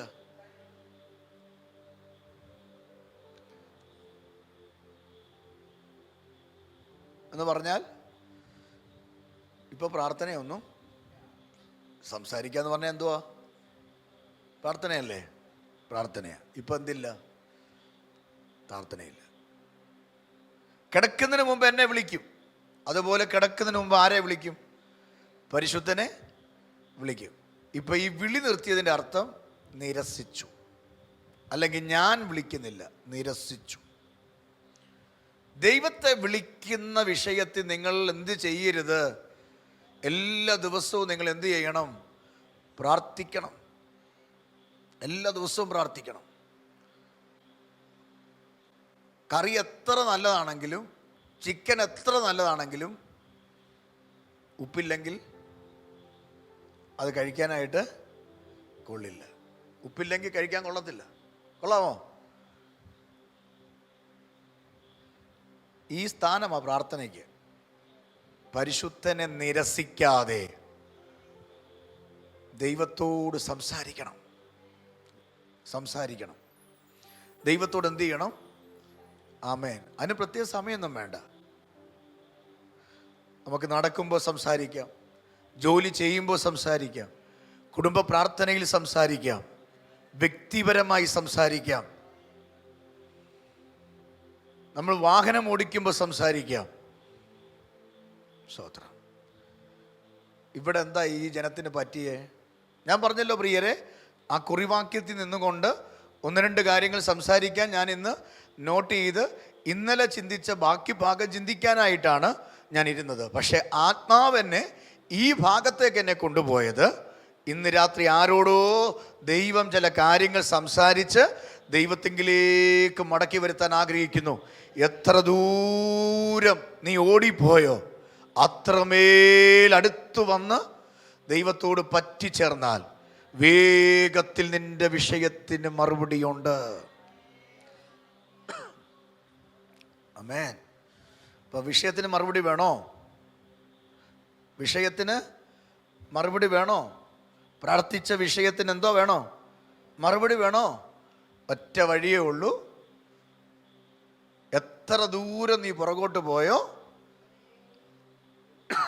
അത്രേ ദൂരം നീ എന്ത് ചെയ്യണം? വേഗത്തിൽ ഓടി ആ പാദപീഠത്തിൽ മുട്ടുകുത്തണം. നീരസമൊക്കെ ഒന്ന് മാറ്റണം. അപ്പായോട് സംസാരിക്കണം. എന്ത് ഇഷ്ടം അറിയാം അപ്പായി കേൾക്കാൻ. ഈ 14-ാം ദിവസം ആ ദൂത് എത്ര വരെ ഏറ്റെടുക്കും? ആ വാക്യം വായിച്ച്. ഇസ്രായേലിന്റെ പരിശുദ്ധനെ നിരസിച്ച് പുറകോട്ട് മാറിക്കളഞ്ഞിരിക്കുന്നു. ഇനി നിങ്ങളെ അടിച്ചിട്ട് എന്ത്?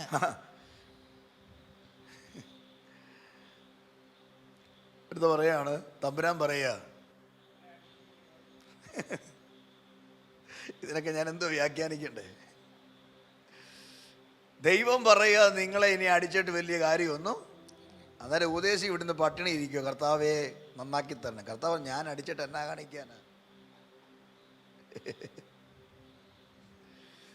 എന്നാ കാണിക്കണേ? ഞാൻ ഇങ്ങോട്ട് ഓടിക്കുമ്പോൾ അത് അങ്ങോട്ട് പോകും.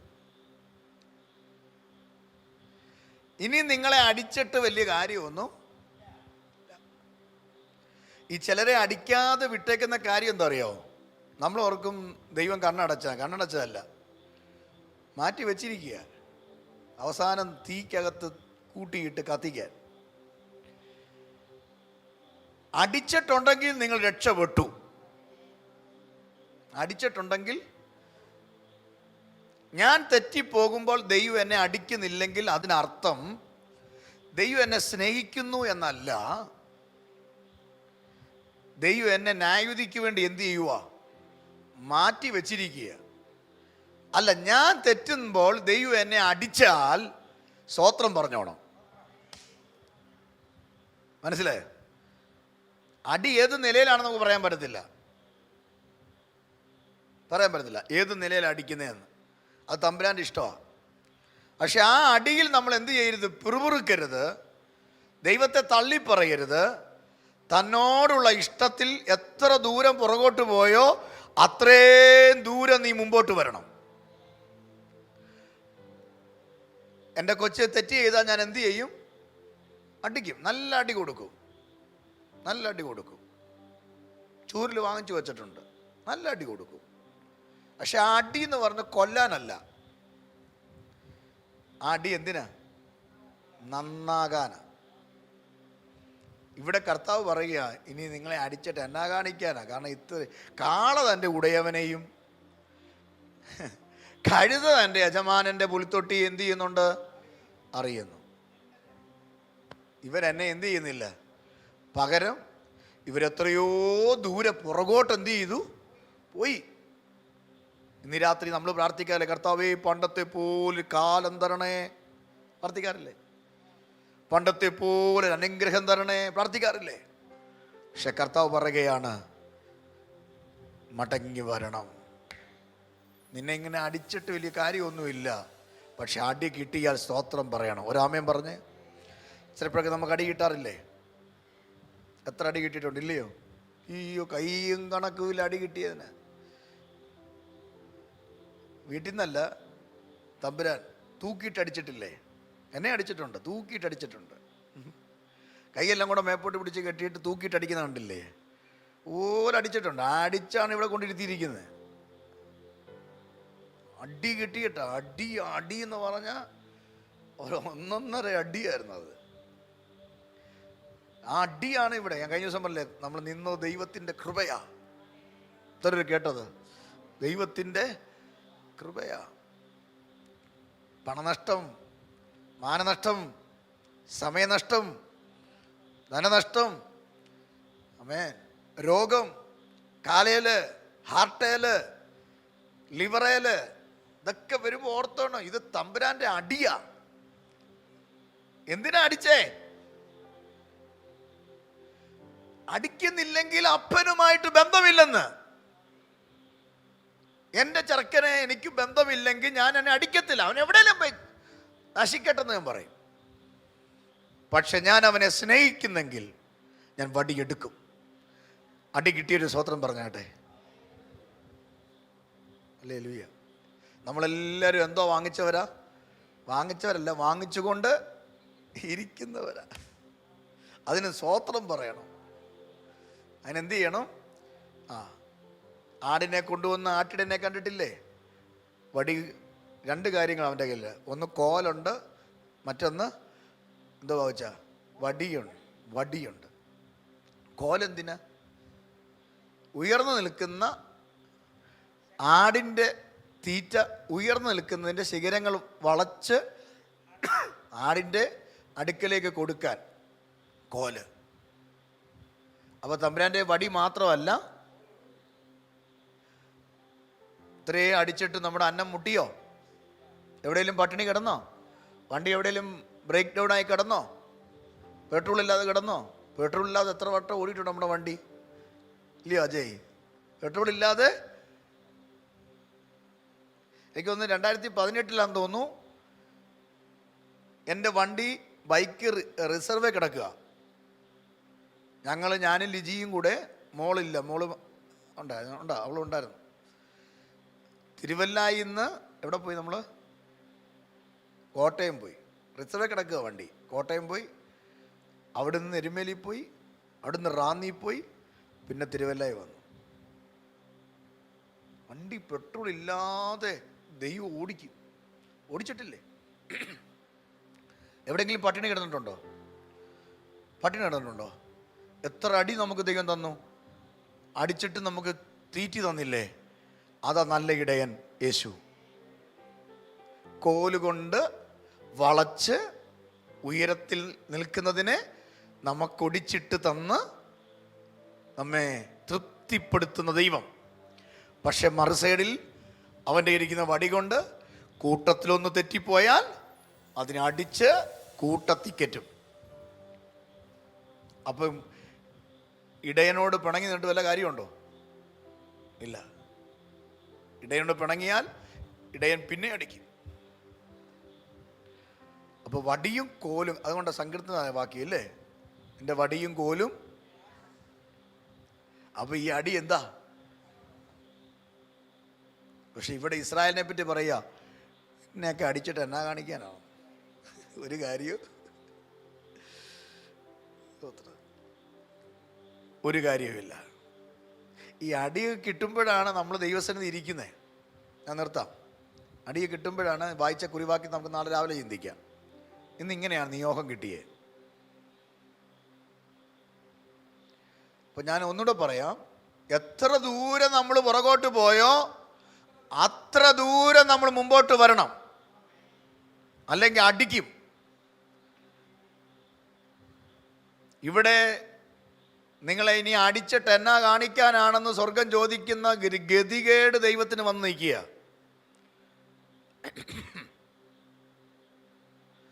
അടുത്തെന്താ? നിങ്ങൾ അധികം അധികം പിന്മാറുകയുള്ളൂ. നോക്കിക്കേ, കർത്താവിന് തന്നെ കാര്യം മനസ്സിലായി. ഇവനെയൊക്കെ അടിച്ചിട്ട് വലിയ കാര്യമൊന്നുമില്ല, അടിച്ചു തോറും ഇവൻ എന്ത് ചെയ്യും? പിന്മാറിപ്പോവും, നാളെ പള്ളിയിൽ വരത്തില്ല. അതുകൊണ്ടാണ് ചില നമ്മൾ കണ്ണടയ്ക്കുന്നത്, ചോദിക്കാത്ത.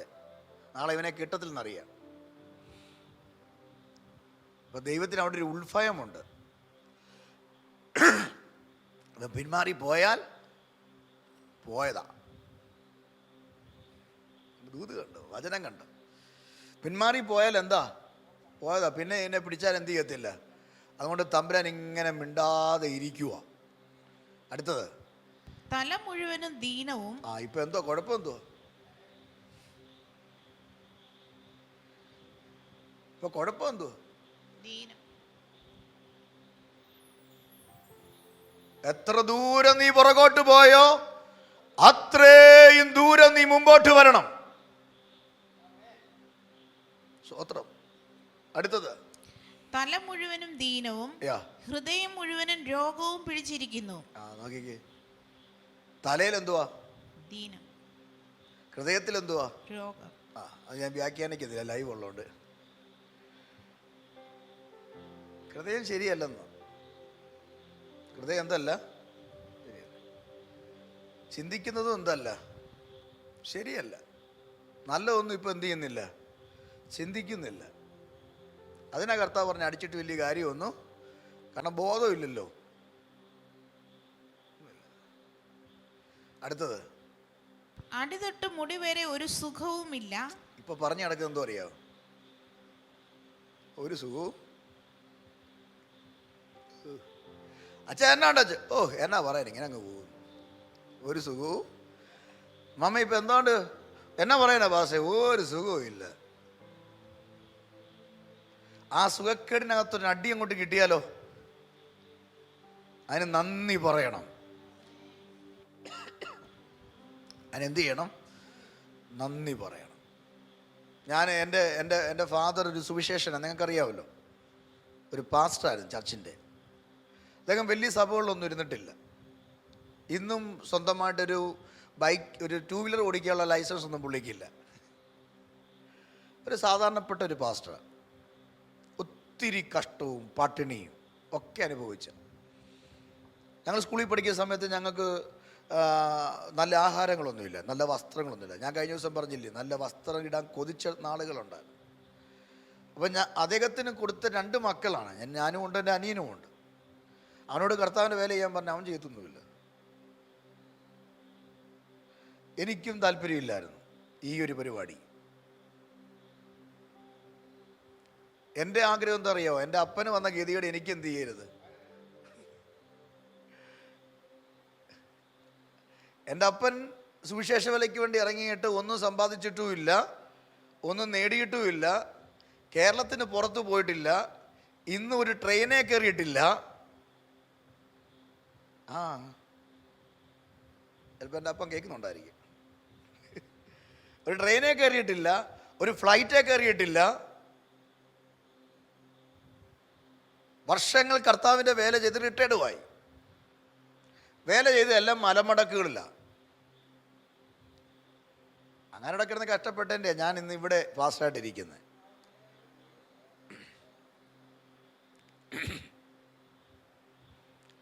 അപ്പം ഈ മാർഗം സുഖകരമല്ലെന്ന് ഞാൻ കണ്ടിട്ടുണ്ട്. ഒരിക്കൽ ഞാൻ ഗ്യാസ് ഇറങ്ങിയ സമയത്ത് ഒരു സഭയിൽ എൻ്റെ പപ്പ പാസ്റ്ററായിട്ടിരിക്കുന്ന സമയത്ത് അന്ന് റേഷൻ കാർഡ് കൊടുത്ത ഒരു കുറ്റി ഒരു അടുപ്പും കിട്ടും ഇല്ലേ, ഇറങ്ങിയ ദിവസം.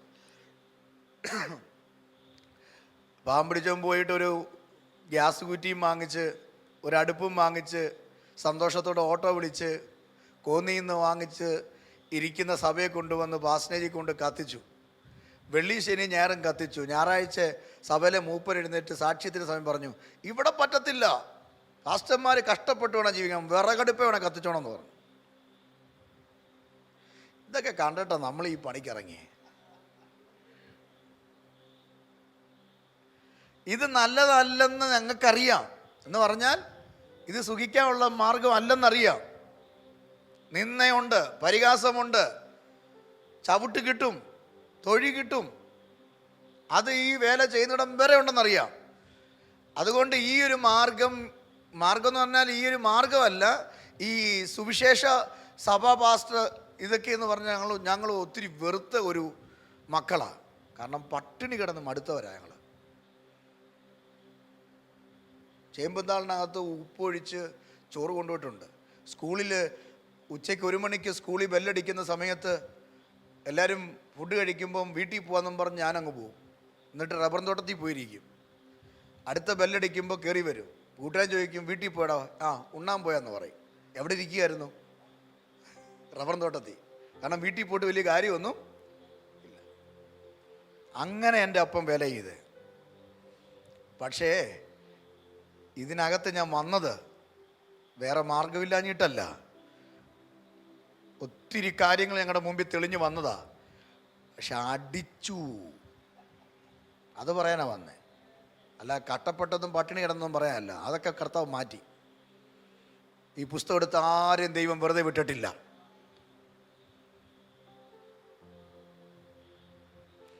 അടിച്ചു, അടി തന്നു. 10 വർഷം അടിച്ചു. അടി കിട്ടുന്നുണ്ടെങ്കിൽ ഇന്ന് രാത്രി ആമേൻ പറഞ്ഞോണം. ഇന്ന് രാത്രിയിൽ പിറുപിറുത്തോണ്ട് ഇറങ്ങി പോകരുത്. കർത്താവേ, നീ എന്നെ കൂടെ കൂടെ തല്ലുന്നതിനായി സ്തോത്രം എന്ന് പറയാൻ പറ്റുമോ? കൂടെ കൂടെ തല്ലുന്നതിനായി സ്തോത്രം എന്ന് പറയാൻ പറ്റുമോ? കാരണം വ്യത്യസ്തമായ ദൂതാണ് വെളിപ്പെട്ട് വരുന്നത്. കർത്താവ് തരുന്ന അടി മാറ്റാൻ വേണ്ടി ആരും പ്രാർത്ഥിക്കാൻ വരല്ല ഇവിടെ. അത് സന്തോഷത്തോടെ ഏറ്റുവാങ്ങണം. നിന്നെ അപ്പർ സ്നേഹിക്കുന്നത് കൊണ്ട് ഇടയ്ക്കിടയ്ക്ക് എന്ത് ചെയ്യുന്നത്? എത്ര ദൂരം നീ പുറകോട്ട് പോയോ അത്രയും ദൂരം നീ മുന്നിൽ വരണം. കണ്ണടയ്ക്കാം, പ്രാർത്ഥിക്കാം.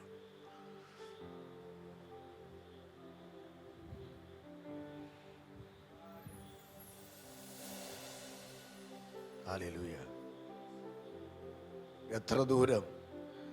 എത്ര ദൂരം അങ്ങേ വിട്ട് ഞാൻ പോയിടും, അത്രയും. ആമേൻ. നമ്മുടെ തോമസ് കുട്ടി എഴുതിയ പാട്ടാണ്. ഇത്രമേൽ എന്നെ സ്നേഹിച്ചു, ഇതെത്രയും വിചിത്രമേ രക്ഷകാ. ഇത്രമേൽ എന്നെ സ്നേഹിച്ചു, ഇതെത്രയും വിചിത്രമേശു രക്ഷകാ. എത്ര ദൂരം അങ്ങേ വിട്ടോടി അത്രമേലും കാത്തു നിന്നെന്നെ ഓ യേശുവേ, എത്ര ദൂരം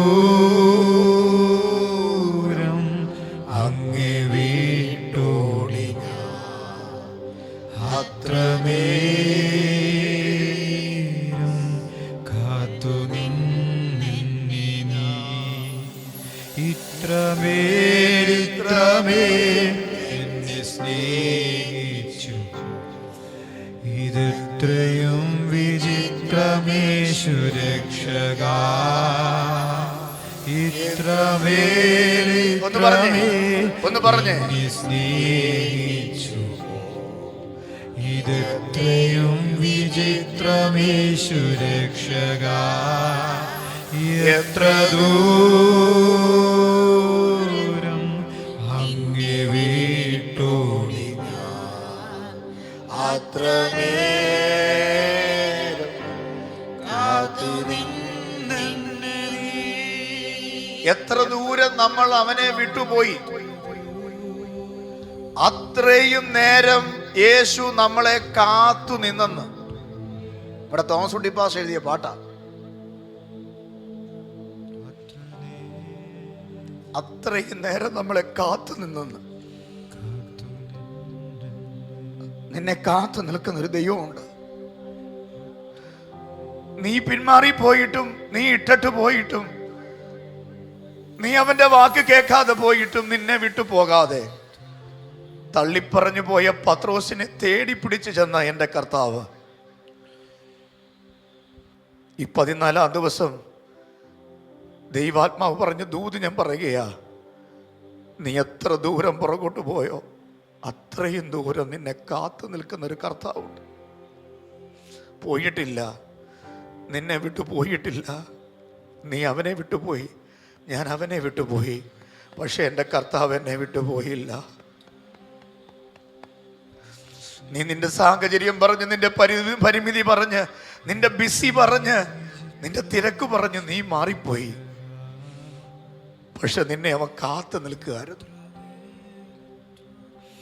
ഒരമ്മ തൻ്റെ കുഞ്ഞിനെ വൈകിട്ട് സ്കൂളിൽ നിന്ന് വരുന്നത് കാത്തു നിൽക്കുന്നത് പോലെ, ആ ബസ് വരുന്നത് കാത്തു നിൽക്കുന്നത് പോലെ, ആ സ്കൂൾ വണ്ടി വരുന്നത് കാത്തു നിൽക്കുന്നത് പോലെ നിന്നെ കാത്തു വഴി നിൽക്കുന്ന ഒരു കർത്താവുണ്ട്. ഈ 14-ാം ദിവസം ദൈവാത്മാവ് പറയുന്നു, എത്ര ദൂരം നിന്നെ അടിച്ചത് നീ പിണങ്ങല്ലേ, നിന്നെ അടിച്ചത് കൊണ്ട് നീ പിണങ്ങല്ലേ, നിന്നെ നോവിച്ചു പിണങ്ങല്ലേ, നിന്നെ കാത്തു നിൽക്കുന്നൊരു ദൈവമുണ്ട്. എനിക്ക് ഈ മീറ്റിംഗ് അവസാനിപ്പിക്കാൻ സമയമായെന്ന് എനിക്കറിയാം, പക്ഷെ ഭയങ്കര ഒരു ദൈവ സാന്നിധ്യം. ഞാൻ 1-2 വാക്കുകൾ ഇന്നലത്തെ എൻ്റെ ബാക്കി പറയാനിരുന്നതാ, പക്ഷെ ആത്മാവ് ചിലരെ ഇന്ന് രാത്രി തൊട്ടുണർത്തി പറയുക, നീ എത്ര ദൂരം പുറകോട്ട് പോയോ.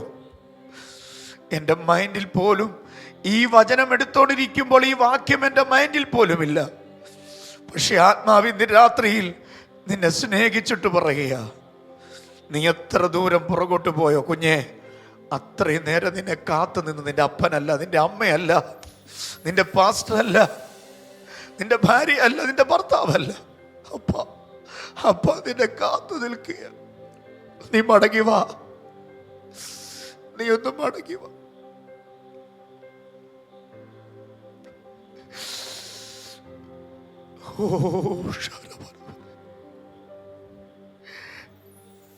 നിയന്ത്രിക്കാൻ കഴിയാത്തൊരു ദൈവ സാന്നിധ്യം ഞാൻ ഇന്ന് രാത്രിയിൽ അനുഭവിക്കുന്നു. ഭക്തൻ പാടിയത് ഞാൻ എത്ര ദൂരം പുറകോട്ട് പോയി, പക്ഷെ എന്നെ കാത്തു നിന്നൊരു ദൈവം. എൻ്റെ പൊന്നു പിതാവേ, അവസരം കിട്ടിയപ്പോഴൊക്കെ നമ്മൾ ഓടി, പക്ഷെ അപ്പ കാത്തു നിൽക്കുകയാ. കാള തൻ്റെ ഉടയവനെ, കഴുത തൻ്റെ യജമാനൻ. പുൽത്തൊട്ടി അറിയുന്നല്ലോ, എൻ്റെ മക്കൾ എന്നെ അറിയുന്നില്ല.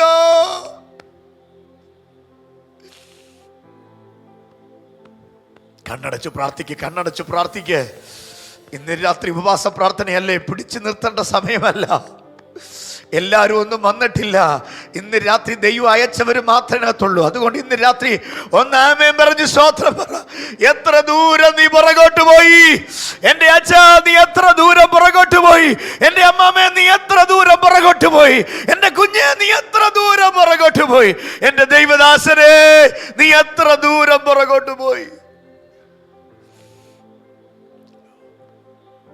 പത്രോസ് എത്ര ദൂരം പുറകോട്ട് പോയി. പഴയ പടകും വലയെടുക്കത്തക്ക നിലയിൽ അവൻ പുറകോട്ട് പോയി. പക്ഷെ അത്രയും നേരം അകലില്ല കടപ്പുറത്ത് കാത്തു നിന്നൊരു കർത്താവുണ്ട്. വിടത്തില്ല.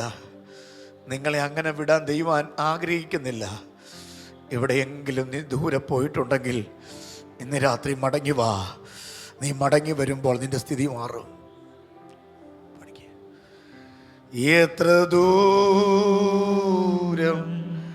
അങ്ങേ വീട്ടോടി ഞാൻ, അത്ര നേരം കാത്തു നിന്നെ നീ. ഒന്ന് പറഞ്ഞേ, എത്ര ദൂരം അങ്ങേ ഓ ജീസസ്, അത്ര നേരം കാത്തു നിന്നെ ഒന്ന് പറഞ്ഞേ, എത്ര ദൂരം അങ്ങേ വീട്ടു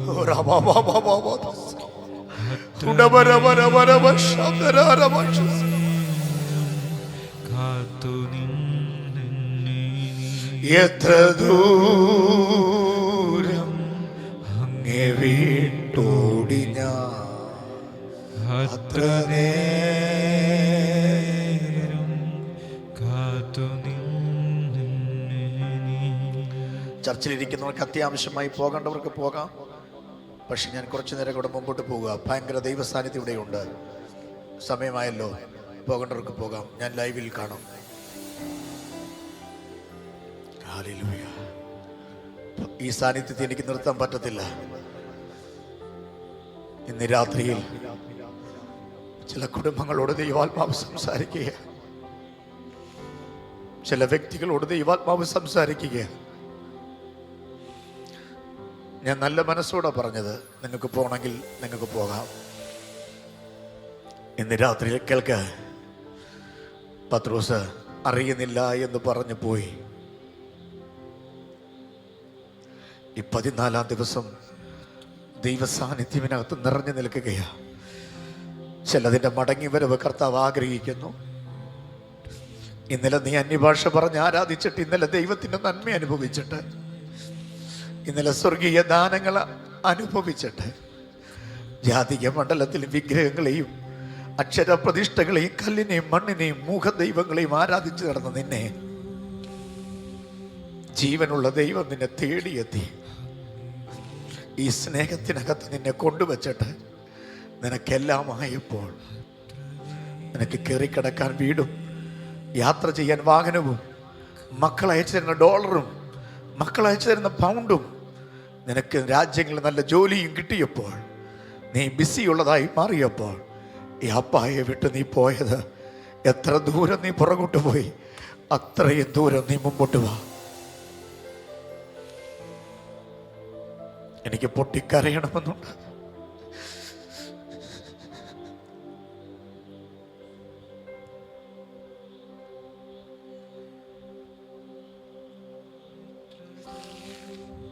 ഓ, നമ്മെ തേടി നിൽക്കുന്നൊരു കർത്താവുണ്ട്. നമ്മെ തേടി നിൽക്കുന്നൊരു കർത്താവുണ്ട്. എൻ്റെ മോൻ എപ്പോ വരും, എൻ്റെ മോൾ എപ്പോ വരും എന്ന് പറഞ്ഞുകൊണ്ട് നോക്കി നിൽക്കുന്ന ഒരപ്പനെ പോലെ, ഒരമ്മയെ പോലെ ഇന്ന് രാത്രി കർത്താവ് നിന്നെ വിളിക്കുന്നു. ആ മുടിയനായ പുത്രൻ തന്റെ അപ്പന്റെ കയ്യിൽ നിന്ന് വാങ്ങേണ്ടതൊക്കെ വാങ്ങി, തനിക്കുള്ളതെല്ലാം വാങ്ങിച്ചുകൊണ്ട് പരദേശത്തേക്ക് പോയി. അവനവന്റെ ജീവിതം നശിപ്പിച്ചു, കൂട്ടുകാര് കൂടി ദൂർത്തടിച്ച്, അവസാനം തിന്നാൻ പോലും ഒന്നുമില്ലാതെ അവന്റെ അക്കൗണ്ട് എല്ലാം കാലിയായി, പേഴ്സ് കാലിയായി, പോക്കറ്റ് കാലിയായി. കൂട്ടുകാരെല്ലാം അവനെ വിട്ടുപോയപ്പോൾ അപ്പന്റെ വീടിനെ കുറിച്ച് ഒരു ധാരണ അവന്റെ ഉള്ളിൽ വന്നു. എൻ്റെ അപ്പന്റെ വീട്ടിൽ തിന്ന് ശേഷിക്കുന്ന എത്ര ആഹാരമുണ്ട്, ഞാൻ ഈ വാളര തിന്ന് കഴിയേണ്ടവനാണോ? പന്നിക്ക് കൊടുക്കുന്ന ആഹാരം തിന്നാൻ വേണ്ടി പോയിട്ട് അതും കിട്ടാതെ, അതുപോലും കിട്ടാതെ അവസാനം അപ്പന്റെ വീട്ടിലേക്ക് മടങ്ങി വന്നതായ മകനെ അപ്പൻ പുറംകാല് കൊണ്ട് ചവിട്ടിയെന്നല്ല, നീ വീട്ടിൽ കയറരുത്, എനിക്കുള്ളതെല്ലാം നശിപ്പിച്ചവനാ നീ എന്ന് പറഞ്ഞ് ആട്ടിവിട്ടാൽ അപ്പനെ അല്ല കാണുന്നേ. ഓടിച്ചെന്ന് കെട്ടിപ്പിടിച്ച് വസ്ത്രം ധരിപ്പിച്ചു, മോതിരം ധരിപ്പിച്ചു, വേലക്കാരോട് പറഞ്ഞു, ഒരു വിരുന്നൊരുക്ക്, ഈ മകൻ മരിച്ചവനായിരുന്നു, എനിക്ക് നഷ്ടപ്പെട്ടവനായിരുന്നു, ഇന്ന് എന്നേക്കും മടങ്ങി വന്നിരിക്കുന്നു. എത്ര ദൂരം നീ പുറകോട്ട് പോയി, അത്രയും ദൂരം മുമ്പോട്ട് പോ.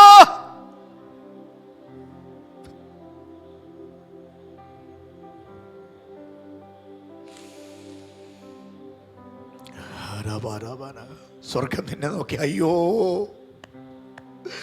അകൃത്യഭാരം ചുമക്കുന്ന ജനം, ദൈവപുത്രനെ ത്യജിച്ച് പുറകോട്ടു പോയി. ഇന്ന് രാത്രി ഈ 14-ാം ദിവസം ഉപവാസ പ്രാർത്ഥനയിൽ ഈ ആളിക്കത്തുന്ന ദൈവ സാന്നിധ്യത്തിൻ്റെ കീഴിലിരിക്കുന്ന എൻ്റെ പ്രിയപ്പെട്ടവരോട് ഞാൻ പറയാ, നിന്റെ കാര്യം ദൈവത്തിന് നിസ്സാരമാ.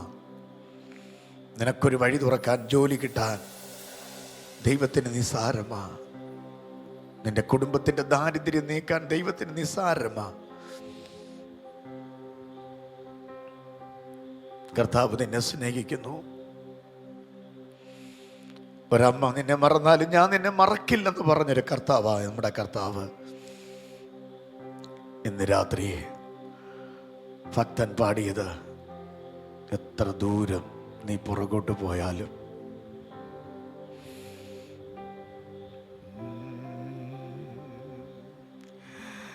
എത്ര ദൂരം അങ്ങേ വീട്ടോടി ഞാൻ, അത്ര നേരം കാത്തു നിന്നെ. എല്ലാ കണ്ണുമടച്ച് കണ്ണ് നിറഞ്ഞൊന്ന് പറഞ്ഞേ, എത്ര ദൂരം അങ്ങേ വീട്ടോടി ഞാൻ, അത്ര നേരം കാത്തു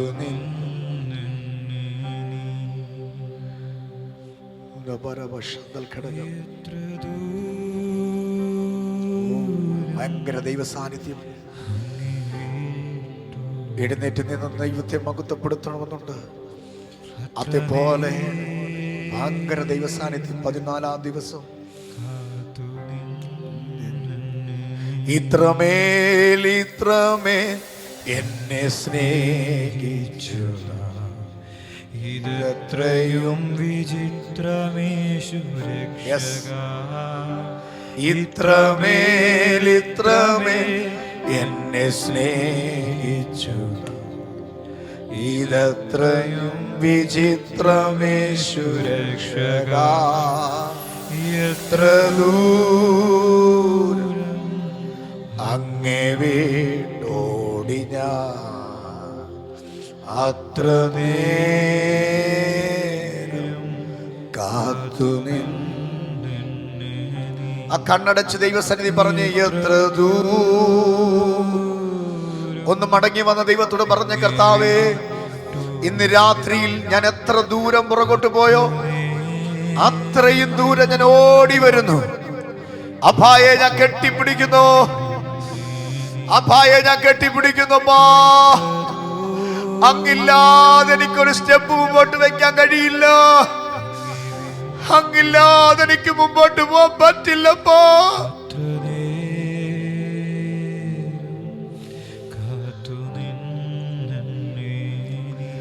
എത്ര ദൂരം അങ്ങേ വീട്ടോടി ഞാൻ, അത്ര നേരം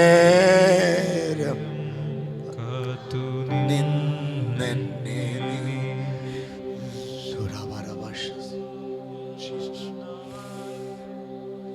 ഇന്ന് രാത്രിയിൽ കർത്താവ് ഇറങ്ങി നിൽക്കുകയാണ്. ഇന്ന് രാത്രിയിൽ യേശുവിനെ സ്വന്തം രക്ഷകനായി സ്വീകരിക്കാത്ത ആരെങ്കിലും ഞങ്ങളെ കേൾക്കുന്നെങ്കിൽ, നീ ആര് തന്നെ ആകട്ടെ, ഏത് മതസ്ഥനുമാകട്ടെ, യേശു ഒരു മതം സ്ഥാപിക്കാൻ വന്നതല്ല. യേശു ഒരു മതം സ്ഥാപിച്ചിട്ടില്ല. യേശു മനുഷ്യൻ്റെ രക്ഷയാണ് ഇവിടെ ചെയ്തത്. നീ ആര് തന്നെ ആകട്ടെ, നിന്റെ സാഹചര്യം എന്തുമാകട്ടെ, ഇന്ന് രാത്രിയിൽ ഈ ലൈവിൽ 100 കണക്കിന് ആളുകൾ ഇന്ന് രാത്രി സംബന്ധിക്കുന്നുണ്ട്. വിവിധ ഡിവൈസ് വഴി ആയിരക്കണക്കിന് ജനങ്ങൾ ഇന്ന് രാത്രിയിൽ ഈ ശുശ്രൂഷയെ കേൾക്കുന്നുണ്ട്. സ്നേഹിത, പ്രിയ മകളെ, പ്രിയ മോനെ, ഒരു ദൈവദാസൻ എന്ന നിലയിൽ ഉപവാസത്തോടെ ഞാൻ നിന്നോട് പറയുകയാ, ഈ യേശുവിനെ നീ സ്വന്തം രക്ഷിതാവായി സ്വീകരിക്കാൻ നീ തയ്യാറാണെങ്കിൽ, നീ ചെയ്ത പാപങ്ങൾ ദൈവത്തോട് ഏറ്റു പറഞ്ഞ് നിന്റെ കുറവുകൾ ദൈവസന്നിധി സമർപ്പിച്ച, അപ്പാ എന്നെ നീ അനുഗ്രഹിക്കണമേ എന്ന് പറഞ്ഞൊരു വാക്ക് പറയാൻ നീ തയ്യാറാണെങ്കിൽ, ഞാൻ പറയുന്ന വാക്ക് നീ എവിടെയും ഇരിക്കട്ടെ, ഒരുപക്ഷെ ആലയത്തിലാകാം, ഒരുപക്ഷെ നീ ഏതെങ്കിലും ടൈം സോണിൽ ഏതെങ്കിലും രാജ്യത്താകാം, ഇന്ന് രാത്രി നെഞ്ചോട് നിന്റെ കരം ചേർത്ത് വെച്ചിട്ട് ഇങ്ങനെ പറ, അപ്പാ യേശുവേ, ഞാനൊരു പാവിയാ,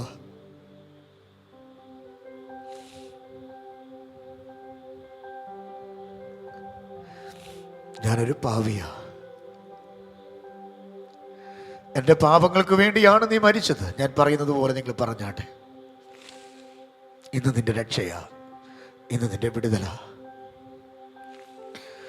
ഞാനൊരു പാവിയാണപ്പാ, എൻ്റെ പാപങ്ങൾക്ക് വേണ്ടിയാണ് അങ്ങ് മരിച്ചത്. അത് ഞാൻ എന്നെ ഹൃദയത്തിൽ വിശ്വസിക്കുന്നു.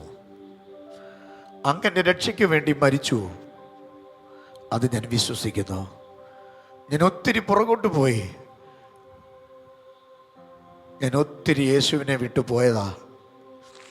ഞാൻ വിശ്വസിക്കുന്നു, അംഗീകരിക്കുന്നു. എന്നെ കാത്തു നിൽക്കുന്ന എൻ്റെ അപ്പ, അങ്ങയുടെ മകനായി ജീവിക്കാൻ, അങ്ങയുടെ മകളായി ജീവിക്കാൻ ഞാൻ അടുത്തു വരുന്നു, ഞാൻ അടുത്തു വരുന്നു. പറഞ്ഞാട്ടെ, അതിരം തുറന്ന് പറഞ്ഞാട്ടെ.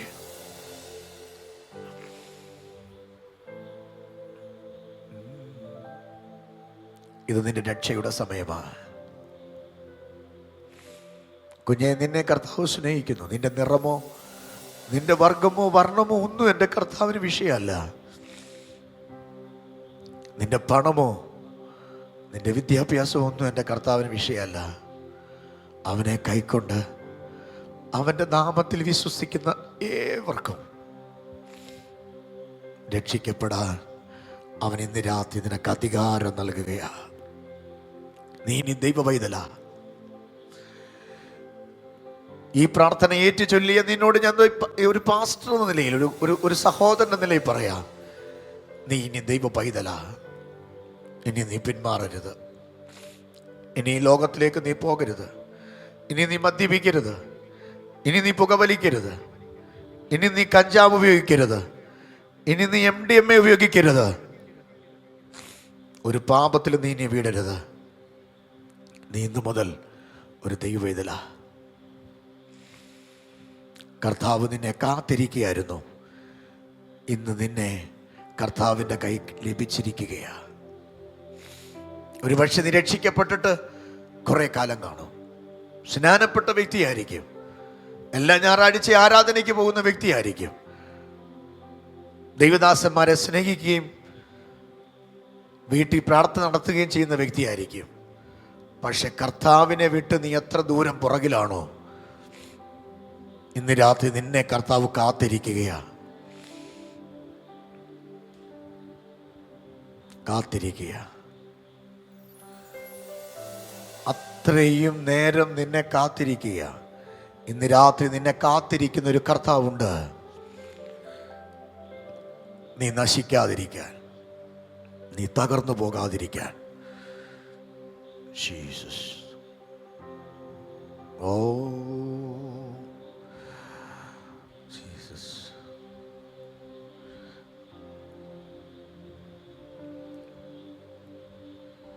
ഒന്നുകൂടെ കോറസ് പാടി പ്രാർത്ഥിച്ച് ഈ സെഷൻ നമുക്ക് അവസാനിപ്പിക്കാം. ആ പാട്ട് പാടിക്കാട്ടെ. ഇത്രമേൽ എന്നെ സ്നേഹിച്ചു, ഇത്രയും വിചിത്രമേശു രക്ഷക. ഇത്രമേൽ എന്നെ സ്നേഹിച്ചു, ഇത്രയും വിചിത്രമേശു രക്ഷക. എത്ര ദൂരം നിന്നെ വിട്ടോടി ഞാൻ, അത്ര നേരം കാത്തു നിന്നെന്നെ നീ. എത്ര ദൂരം നിന്നെ വിട്ടോടി ഞാൻ, അത്ര നേരം കാത്തു നിന്നെന്നെ നീ. പരിശുദ്ധ കർത്താവേ, സ്വർഗീയ പിതാവേ, ഇന്ന് രാത്രി ഞങ്ങൾക്ക് ഇവിടെ നിന്ന് എഴുന്നേറ്റ് പോകാൻ തോന്നുന്നില്ലപ്പാ. അത്രയ്ക്കൊരു ദൈവ സാന്നിധ്യം ഞങ്ങളുടെ നടുവിൽ ഇന്ന് രാത്രി അങ്ങയുടെ വചനത്തിൽ കൂടെ വെളിപ്പെട്ട് ഞങ്ങളെ അവിടുത്തെ മക്കളും അവിടുത്തെ അവകാശികളുമാക്കി തീർത്ത് അവിടുത്തെ ജീവൻ ഞങ്ങളുടെ മേൽ പകർന്ന് കർത്താവിനെ രക്ഷിതാവായി സ്വീകരിക്കാൻ ചില പ്രിയപ്പെട്ടവർക്ക് ഭാഗ്യം കൊടുത്തു. എവിടെയോ അകന്നുപോയവർ മടങ്ങി വരാൻ ദൈവം ഒരവസരം തന്നു. അത് തക്കത്തിൽ ഉപയോഗിക്കുവാൻ ഞങ്ങളെ ദൈവം ഇടയാക്കിയതിനായി സ്തോത്രം. ഇന്ന് രാത്രിയിൽ ഈ 14-ാം ദിവസം ഞങ്ങൾക്ക് ഉപവസിക്കാനും പ്രാർത്ഥിക്കാനും ഞങ്ങൾക്ക് ബലം തന്നതിനായി സ്തോത്രം. കടന്നു വന്ന നിൻ്റെ മക്കളെ അനുഗ്രഹിച്ചു പ്രാർത്ഥിക്കുന്നു. മടക്കി യാത്രയിൽ കൂടെ ഇരിക്കണം. നാളെ മുതൽ നടക്കുന്ന വീണ്ടും ഞങ്ങളുടെ പ്രാർത്ഥന ഇതുപോലെ ദൈവ സാന്നിധ്യം നിറഞ്ഞു നിൽക്കാൻ അങ്ങയോട് ഞങ്ങൾ അപേക്ഷിക്കുന്നു. ഇന്ന് രാത്രിയിൽ ഈ മക്കളെ ഞാൻ അനുഗ്രഹിച്ചു പറഞ്ഞയക്കുന്നു. യേശുവിൻ നാമത്തിൽ തന്നെ